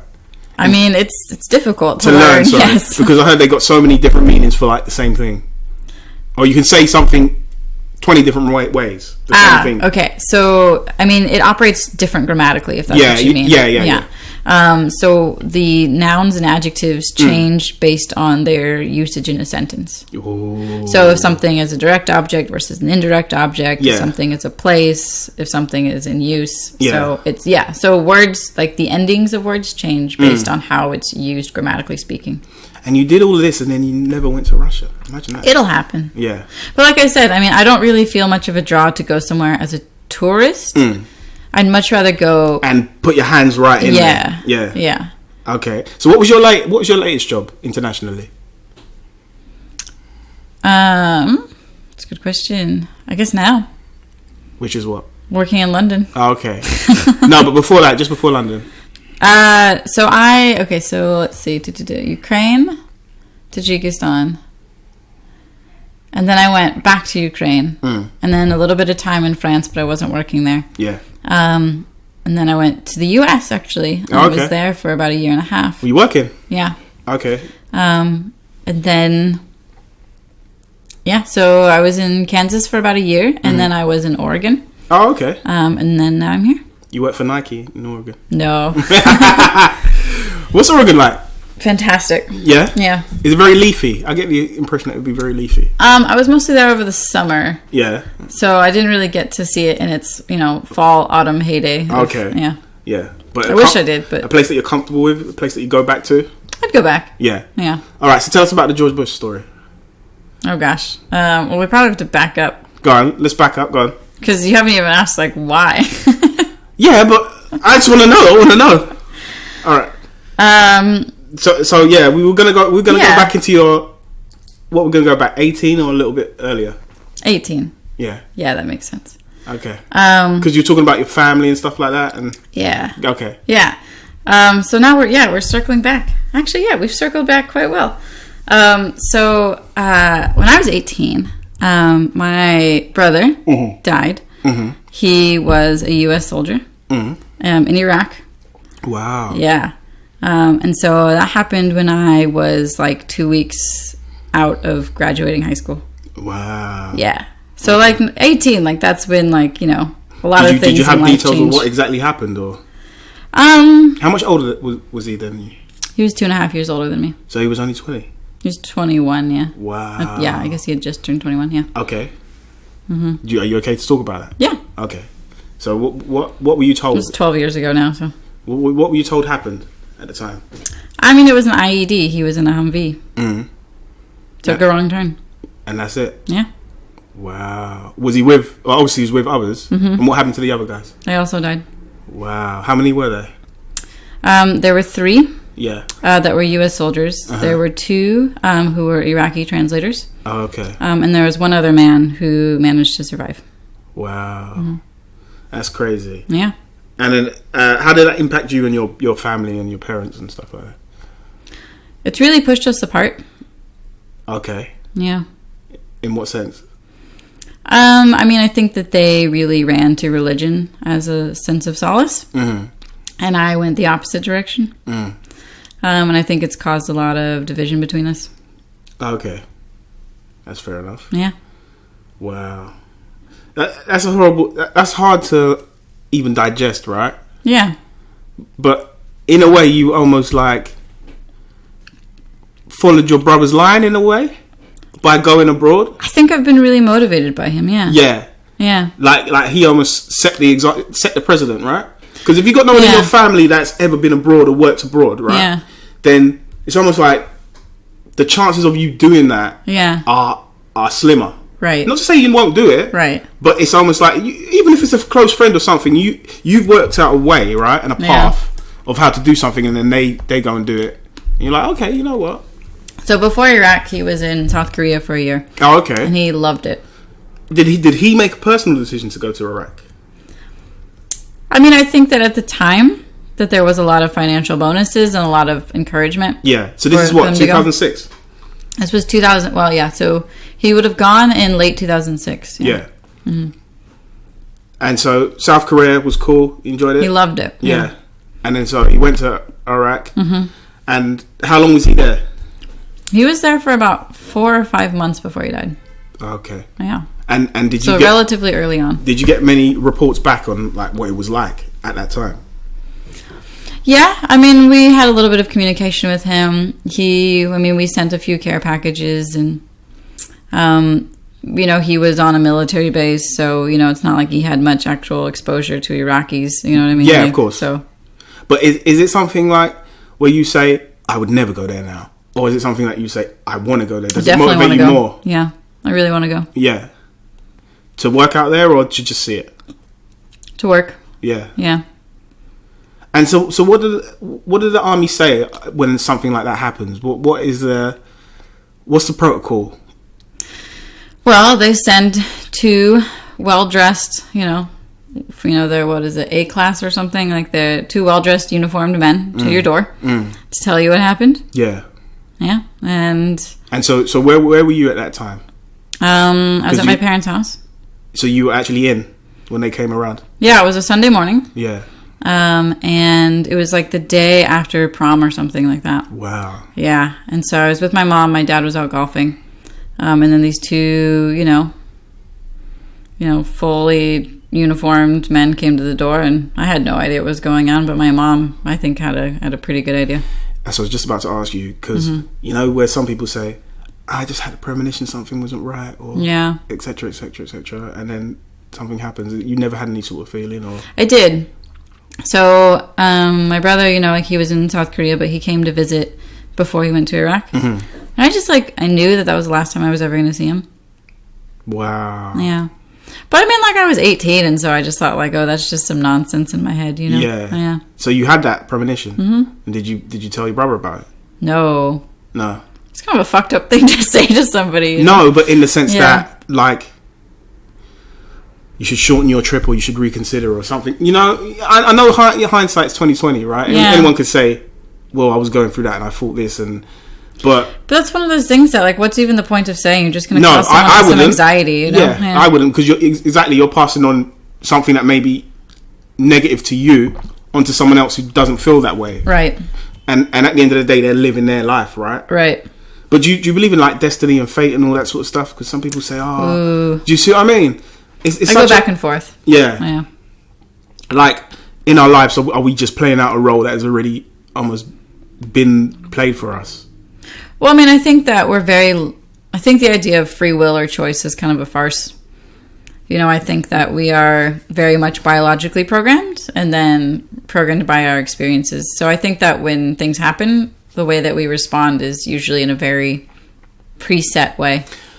But, all right, someone being born in America, do your surroundings have anything to do with it, right? Definitely. So for example, your scope of what you can achieve, what you can do, is going to be different to someone maybe born in Kazakhstan. Definitely.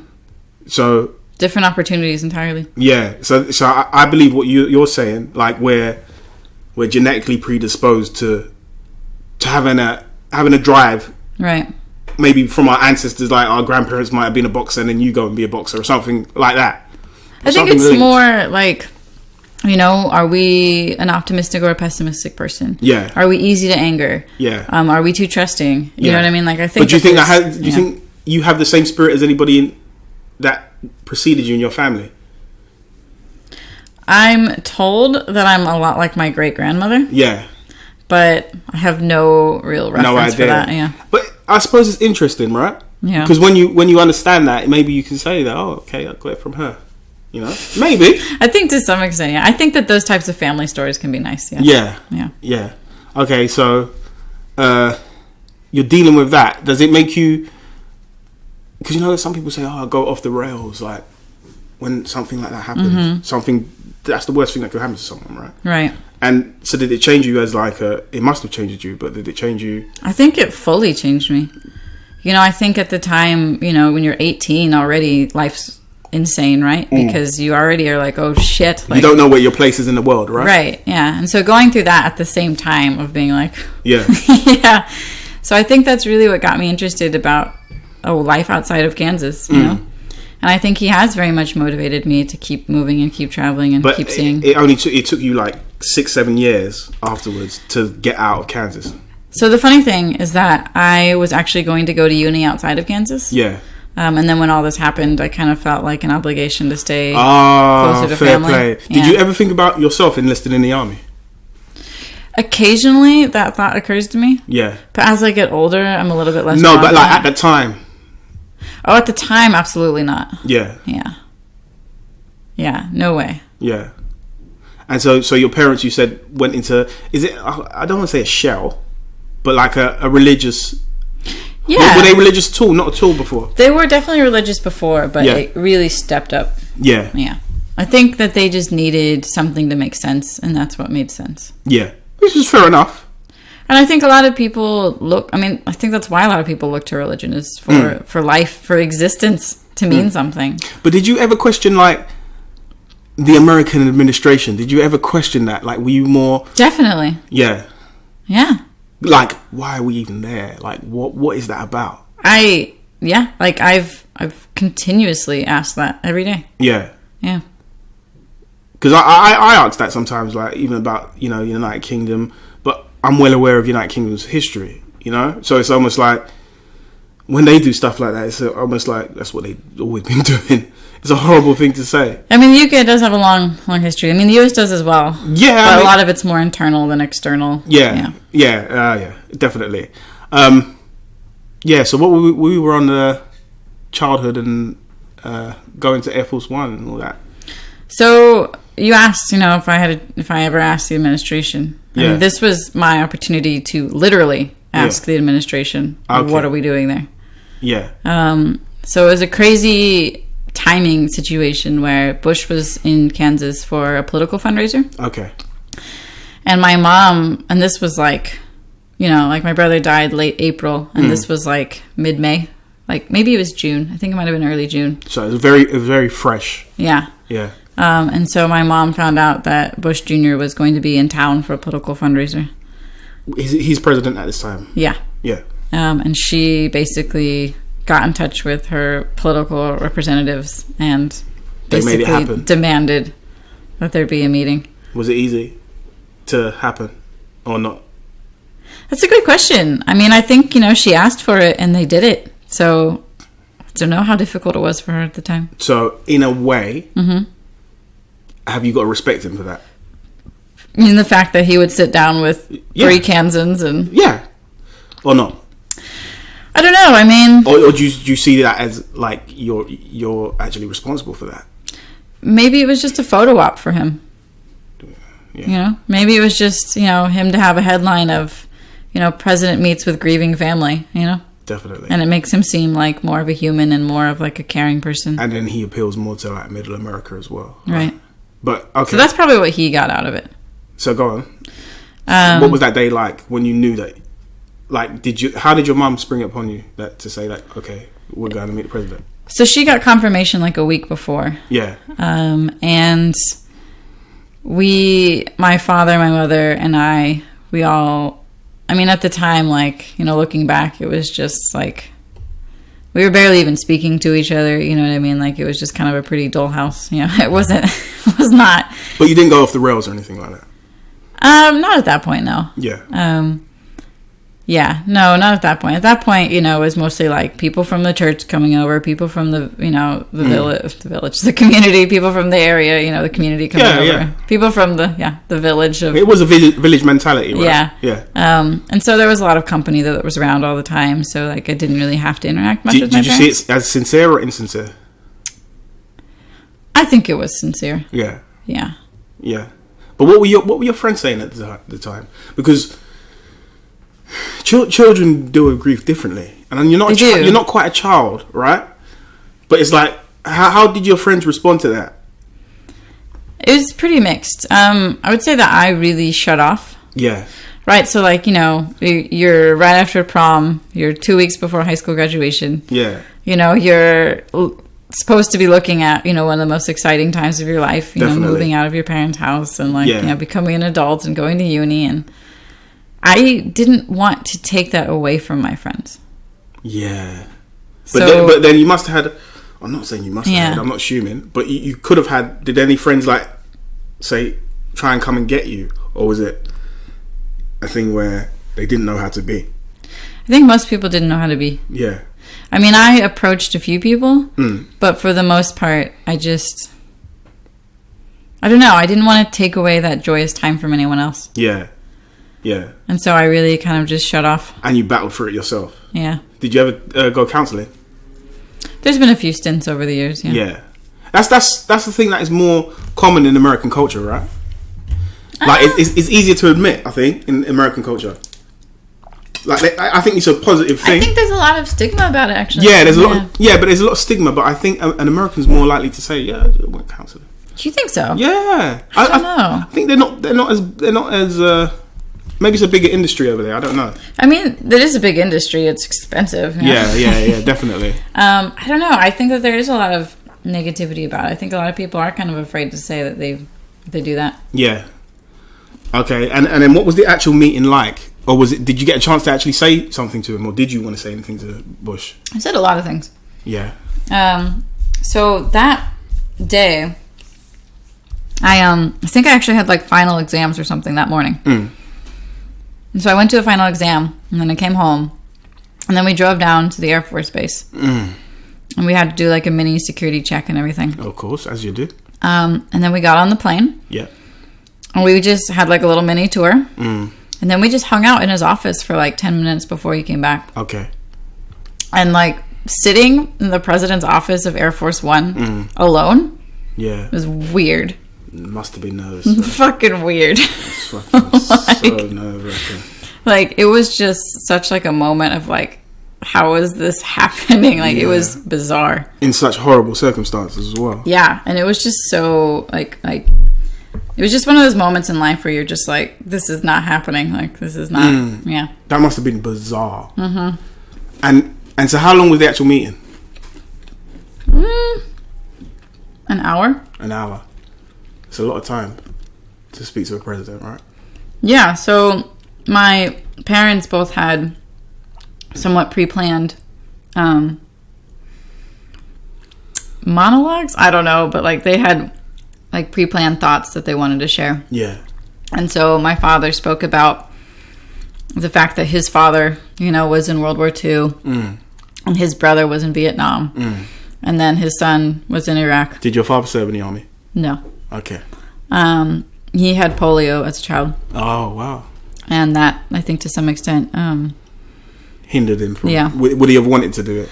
I don't think so, because, you know, his older brother was in Vietnam, and I think that he was quite affected by that. What, did his brother pass away in Vietnam? No, but I think his brother was quite... traumatized afterwards. Yeah. Yeah.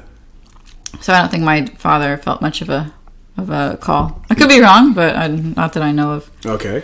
And so he spoke about all these connections that he had to the military and how he didn't want Iraq to turn into Vietnam, right? He didn't want... a drawn-out war. A drawn-out war that isn't respected, that isn't well cared... Like, the veterans aren't well cared for, you know? Which is sort of become the case, right? Arguably so, yeah. And then my mom spoke about, you know, wanting to find some peace from all of this and wanting to, you know, find some value and meaning. Do you think it served any purpose in the end? Or was it just part of the healing process? I think for my parents, it was part of the healing process. Yeah. Yeah. Would you have done it? What do you mean? Would you have chose to speak to the president? I did. No, in the sense of, would you have, if you and your parents, like, put your shoe on your parents' feet, or whatever, you know what I mean? Put yourself in your parents' shoes. Would you have done it? Like, would you have wanted answers? Were there answers to get? There were kind of answers to get. Yeah. So, in terms of the exact detail of what happened? No, I mean, we got the exact detail from the report, which was something that was more, you know. And you never questioned the report? No. Okay. No. Yeah.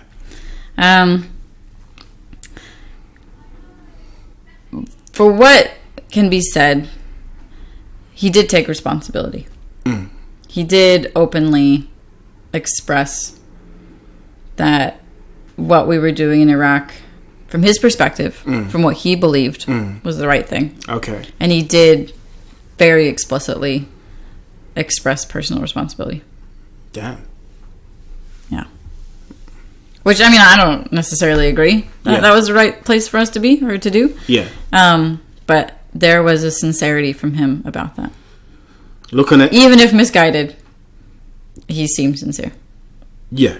Yeah. Looking back on it now, do you think, like, what are we? 2018, right? Yeah. So looking at, like, at least 16 years, right? From being in Iraq. Yeah. Right? What do you think of it now? I had a moment, maybe about 8 years ago. This was when I was a grad student, round one. And I was I had a part-time job where I was a English language conversation partner with international students. Okay. And I met a guy, a Kurdish man, who's from, like the northern part of the country, whose people were historically oppressed and persecuted and destroyed and arguably, genocide by Saddam Hussein. Yes. And to talk to him, he just expressed a very different position than one that I'd heard before. Yeah. And he was saying that, he's alive because Saddam Hussein was taken out. You had never heard of that position before? Wasn't that the narrative that was pushed all the way through? In terms of why... I don't think that came out as much in the U.S. I think in the U.S. it was very much this weapons of mass destruction thing. Like, I don't think that there was any real concern about the actual Kurdish people. Like, that wasn't the headline, Yeah, but I from the English perspective, it was always to take out this guy who didn't give a fuck about half of the people in his country. But that was never the narrative in the U.S. I mean, like, that it was part of it. I mean, like, you're right. Saddam was a fucking terrible person, right? Yeah. But that wasn't the headline in America. Well, the headline in America was, yeah. He has weapons of mass destruction and he's coming for us to kill us. You know what I mean? It wasn't about the Kurdish people. No. In England, it was never he was coming for us. It was a sense of this guy is doing things to a certain part of his people. But the Saddam thing was always an ongoing thing, though. Do you see what I mean? It was always this ongoing narrative, and it was like... There was conspiracy theories about, is that even Saddam? He's got so many doubles and all that. It was just, it seemed like one big mess. Yeah. Do you know what I mean? Yeah. I think in the first Gulf War, it was more that narrative of, it could be like, Saddam's coming over or whatever. But it's like, it just didn't seem likely to me. But the problem in the U.S. was that 9/11, right? And Saddam were conflated. Right? But I didn't understand that link either. It wasn't real. It's not a real link, but that's what was sold and bought by the American people. But this is why it's annoying, because when I hear those sort of things and those links, I say, all right, that link is fake. Yeah. But then situations where people have been inserted into are 100% real. Yeah. Right?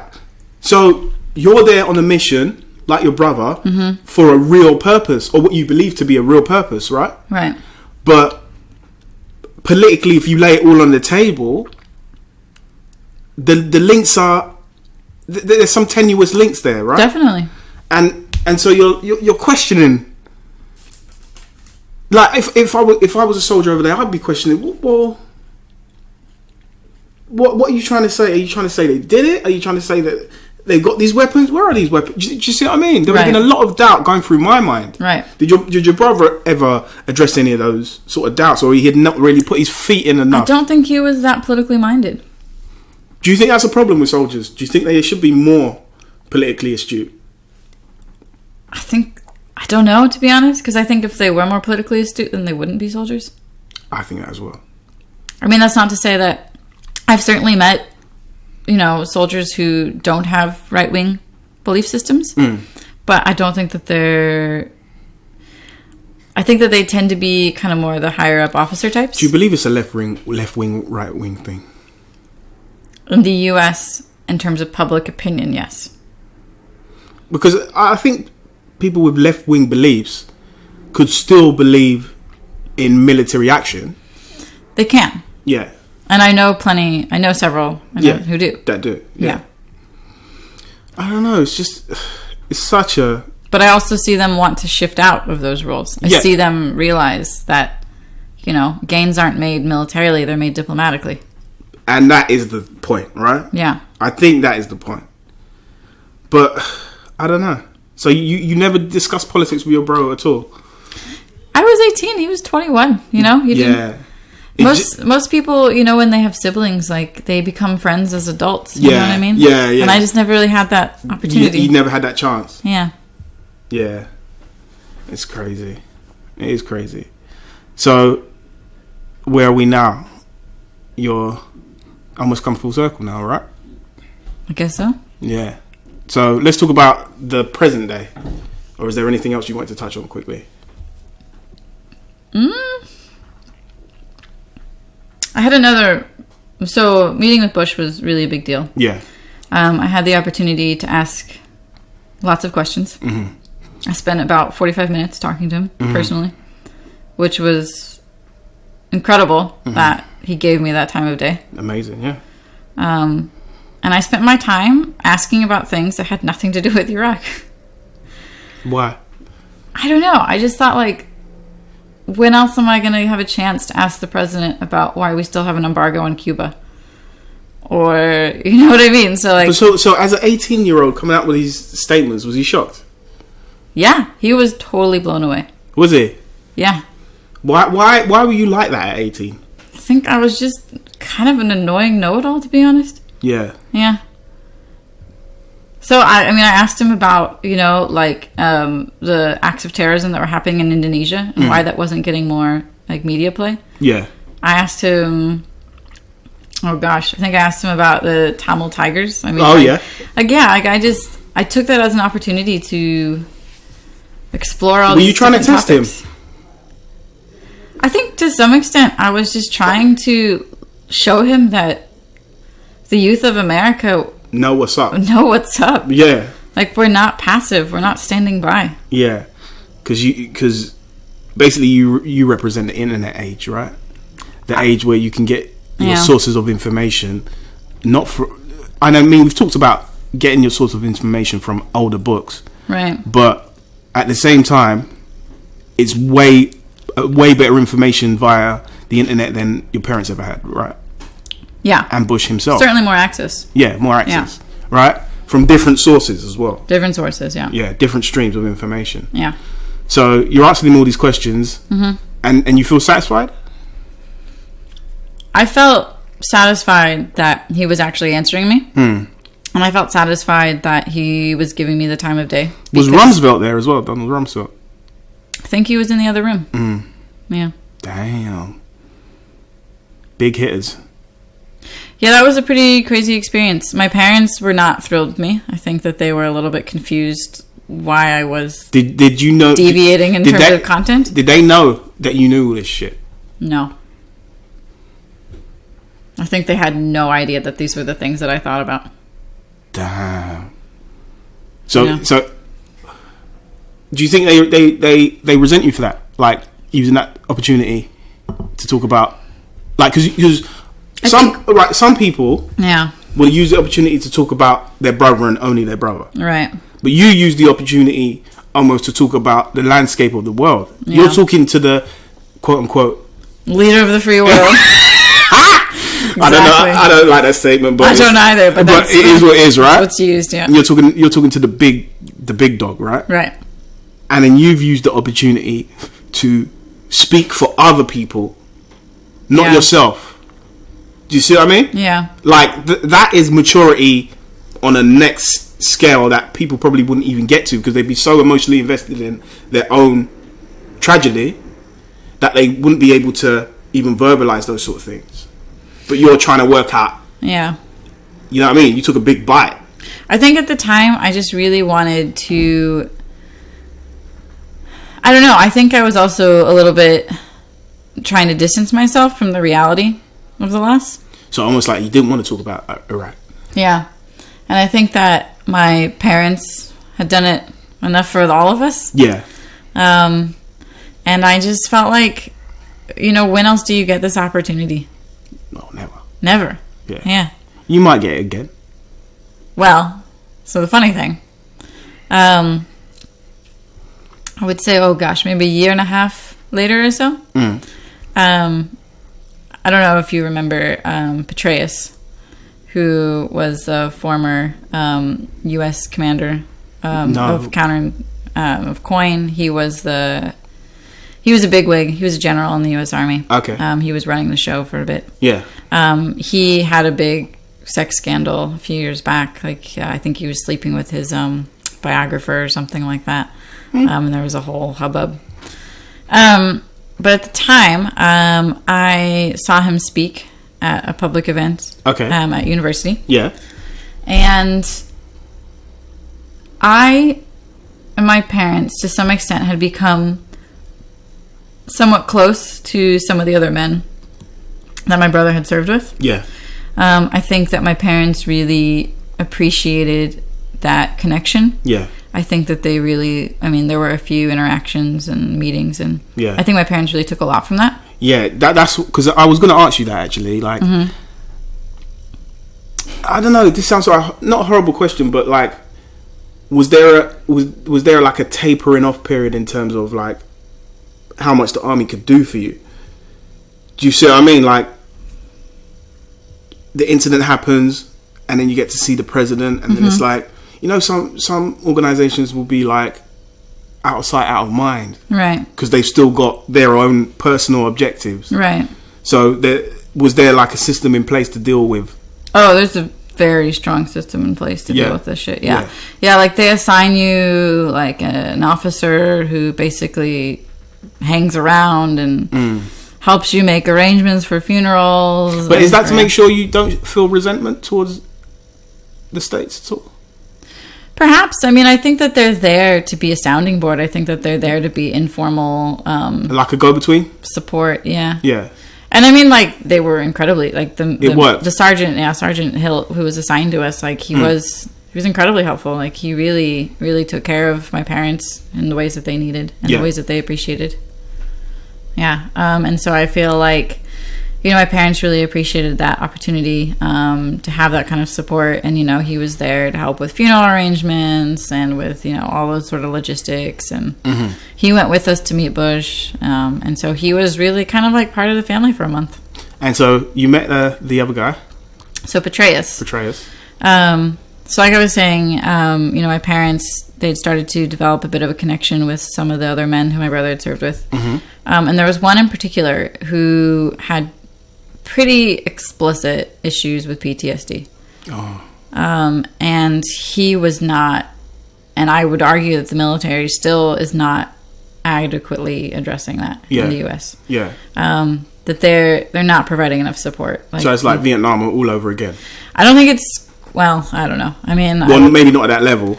I would argue, I would say that a lot of people who actually study it would argue that it's not at the same level. Yeah. But it's still not great. Yeah. And so there was one man who in particular had pretty serious issues. Despite that, he was being called to do another tour. Oh, shit. And I was aware of this. And I thought that was a bit bullshit. Yeah. And so Petraeus, who was the commanding general of the army at the time. He was giving a speech at my university. And so I pulled a page out of my mom's book. Yeah. And I said, fuck it, somebody get me a meeting with this guy. Ooh, okay. And my mom contacted our representative or senator or someone. And they put in for me to get into the after party. Okay. As a, I don't know, I was either 19 or 20. And to do like a meet and greet. Fair enough. And I was a little bit dissatisfied at first because it was just like almost too pleasant. You know what I mean? Like it was one of these things where it's like... Yeah, like you wine the word after party. Yeah, it was like wine and hors d'oeuvres and like, you know, there was lots of like, you know, 60-year-old white people there. And I was just like, oh, this is way too pleasant. Like this is way too like mild-mannered. And yeah. And so I was in like, you know, the queue to do a greeting. Yeah. And so I asked him, I said, you know, what's the deal with sending soldiers back on tour if they have PTSD? Like, what are you doing? Like, you're commander of the army. Like, knock it off. And he just looked at me and he was just like, oh, well, you know, if there's anyone in particular, you need to let them make sure that they know to contact their direct supervisor, their commanding officer. And I said, you're his commanding officer. Yeah. That's you. The buck stops with you. So he's fobbing it off. Yeah. And he just kind of looked at me. And so I had an envelope with like all the details and like a newspaper article that had been written about this young gentleman. And like I just handed it to him and I said, find time to read this. And the next day. That was a mic drop moment. That was a mic drop moment.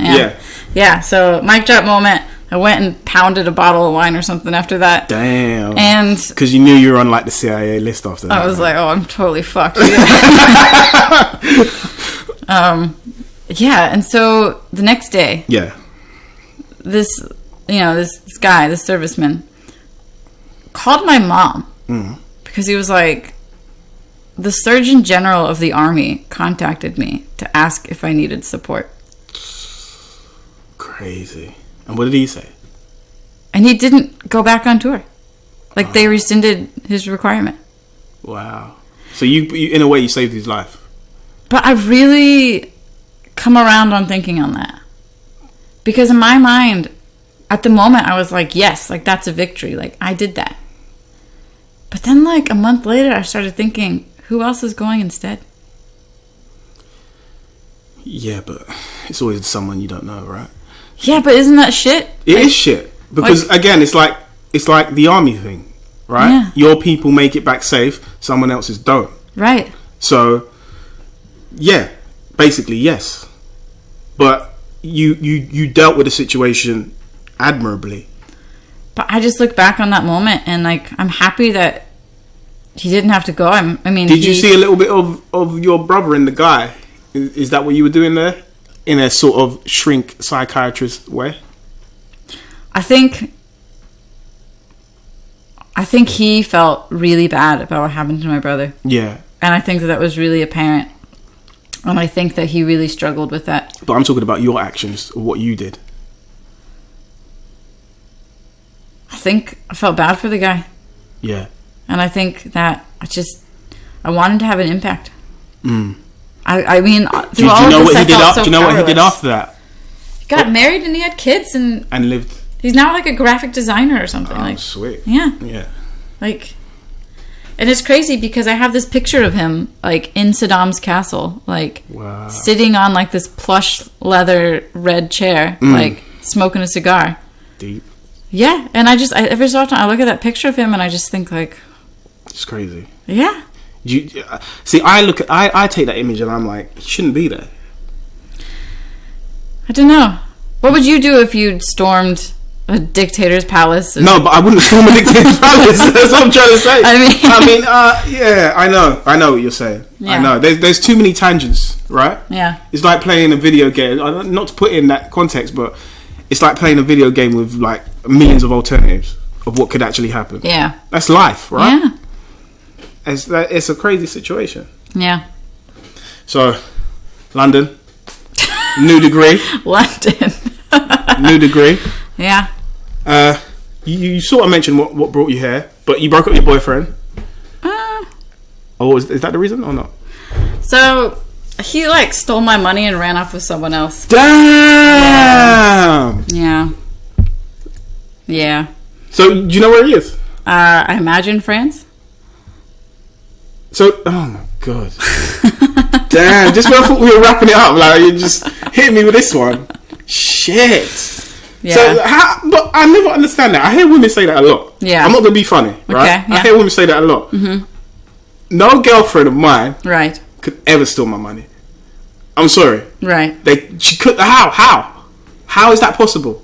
You're too trusted and too loving, right? Yeah, I so think go so. on. What was the scenario, if you want to say it? Well, I mean, like, for a while, it was, having different passports, was a difficult logistical thing. There was, a strong desire for me to legally be in Europe. Okay. And to do that, it seemed like being a student would be one of the most straightforward ways. Okay. And so this is very recently? Yeah. Okay. Yeah. And so becoming a student seemed like the most reasonable way to get to Europe, to, do another degree, which would be, kind of in my vein of study or in my vein of like professional work. And so it just seemed like a really good, like everything. And you're studying, what are you studying now? International development. International development, which is amazing and vague. It is. And what are you expecting from it? How long is the course? It's a year. It's a year's course. Yeah. So when did this incident happen? Things fell apart in July. And so if you don't mind speaking about it, because you've brought it up, how did it happen? I was totally blindsided. Like we'd spent months planning on moving to London together, and after, some time away, and we wanted to finally physically be in the same place and have like an extended amount of time together, and he had other plans. But how did he take your money? He accepted financial support while he was seeing someone else. From you? Yeah. Have we got a ballpark figure of how much it was, or like? It's like, it's upward thousands of dollars. Motherfucker. Yeah. Did you ever try and find him? What's the point? Get your money back.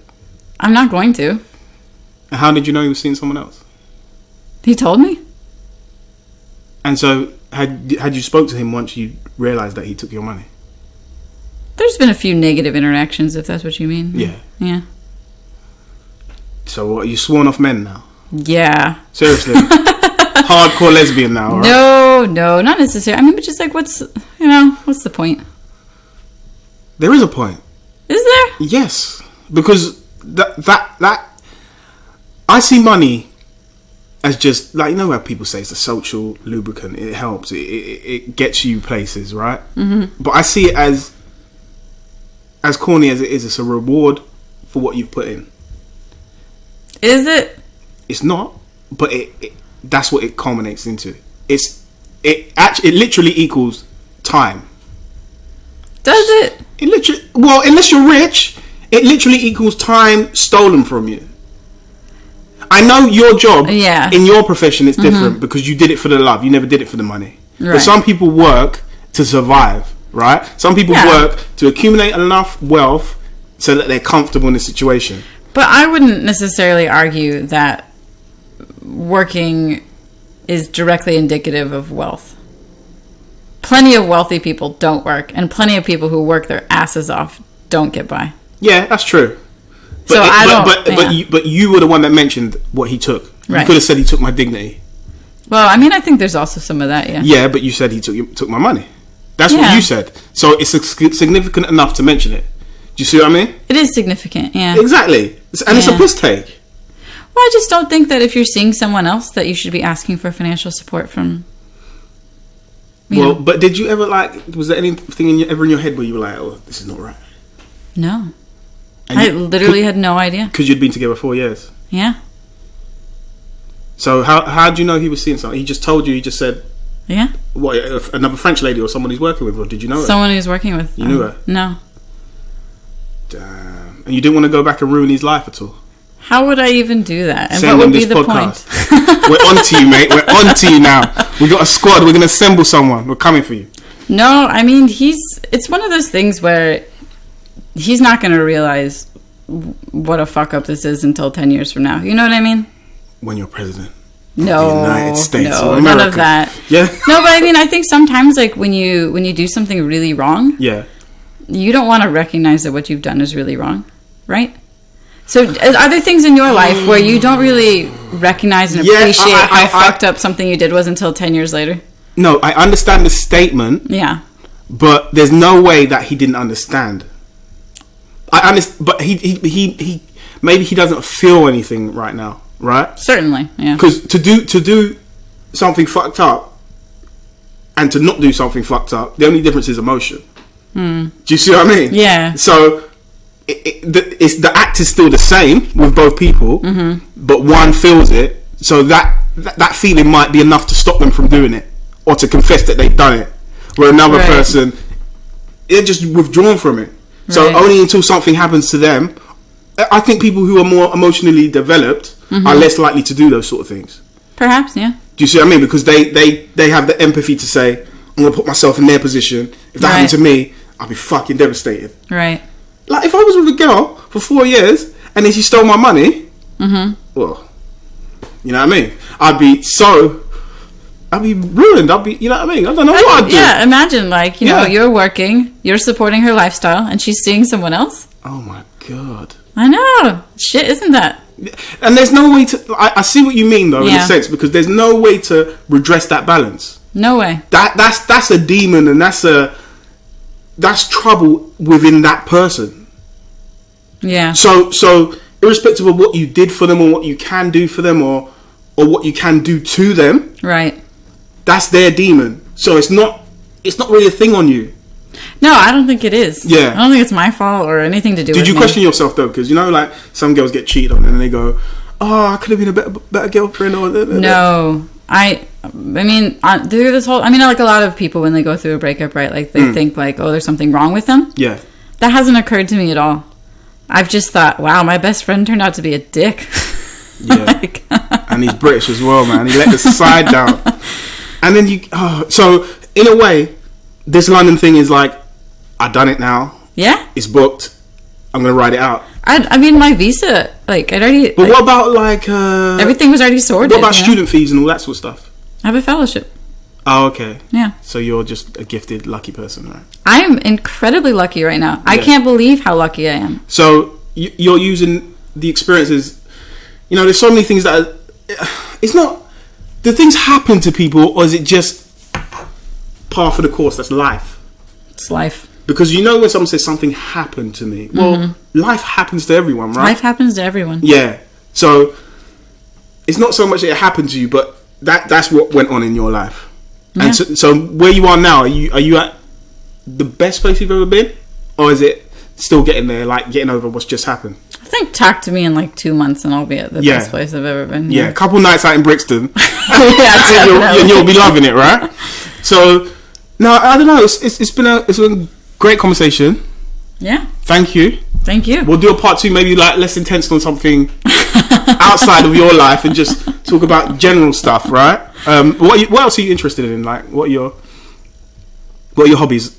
Is traveling part of it, right? I think, yeah. Over the years, I've tried to take up a few hobbies. Yeah. Last year, I started carpentry, and I made a table. Damn. That was a pretty great experience. Jesus would be proud. Yep, go ahead. Yeah, Jesus would be so proud. My parents were not. Why? I think they were just confused. They were like, Gloria, why are you doing this with your spare time? Oh, so seriously, they were thinking you're really a lesbian now, right? Yeah, I think that, yeah. You know, it's funny. After the breakup, my mom was upset because she was like, you're not going to have kids anytime soon, are you? And I was like, oh my God. Why is it that that's all they think about? I don't know. I have to get to that stage. I was like, I wasn't going to anyway. Yeah. I mean, you just never know, though, right? Yeah. You never know. So...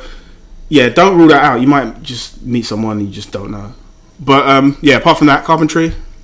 Carpentry, you know, always doing language study. I think that's important. Yeah. I've been trying to read a lot recently. Yeah. Trying to understand economics. Oh. That's been quite a project. Do you know anything about cryptocurrency? I need some help. Oh, that's something I listen to a lot of podcasts on. Yeah. But I feel like I can't really... I'm not there. Yeah. But I'm getting there. But that's the future. That's the sort of future you're talking about as well, right? Oh, that's inevitable. Yeah. It's inevitable. Yeah. That is definitely inevitable. Yeah. Yeah. I don't know. Like, I run. I do fitness. Nice. Doing a half marathon tomorrow. So you've never lived in London, but you've been here many times. I've been through London a few times. I've mostly been up into the north part of the country. So you're doing a half marathon? Yeah. 13 miles? Yeah. Wow. Are you ready? Kind of. Scared? No. You ever done anything like that before? Yeah, I've done one before. Oh, okay. So you're relaxed about it. I just feel like I'm not really scared of anything. Yeah. And so where do you see yourself after the year's done? Mm-hmm. What are you going to do next? And where are you headed? I really hope that I'm going to either Afghanistan or Iraq. Wow. I really hope that's what's next. Serious? Yeah. You ready for it? I think I will be. Iraq 2020? Iraq 2020. Damn. All right, we'll leave it there, Gloria. Thank you very much. Thank you, Dan. Handshake. Brilliant podcast. I think this is one of the longest ones we've ever done. First American on the show as well. Oh, so, wow. Well done. Thank you. And yeah, you'll be up soon. Thank you.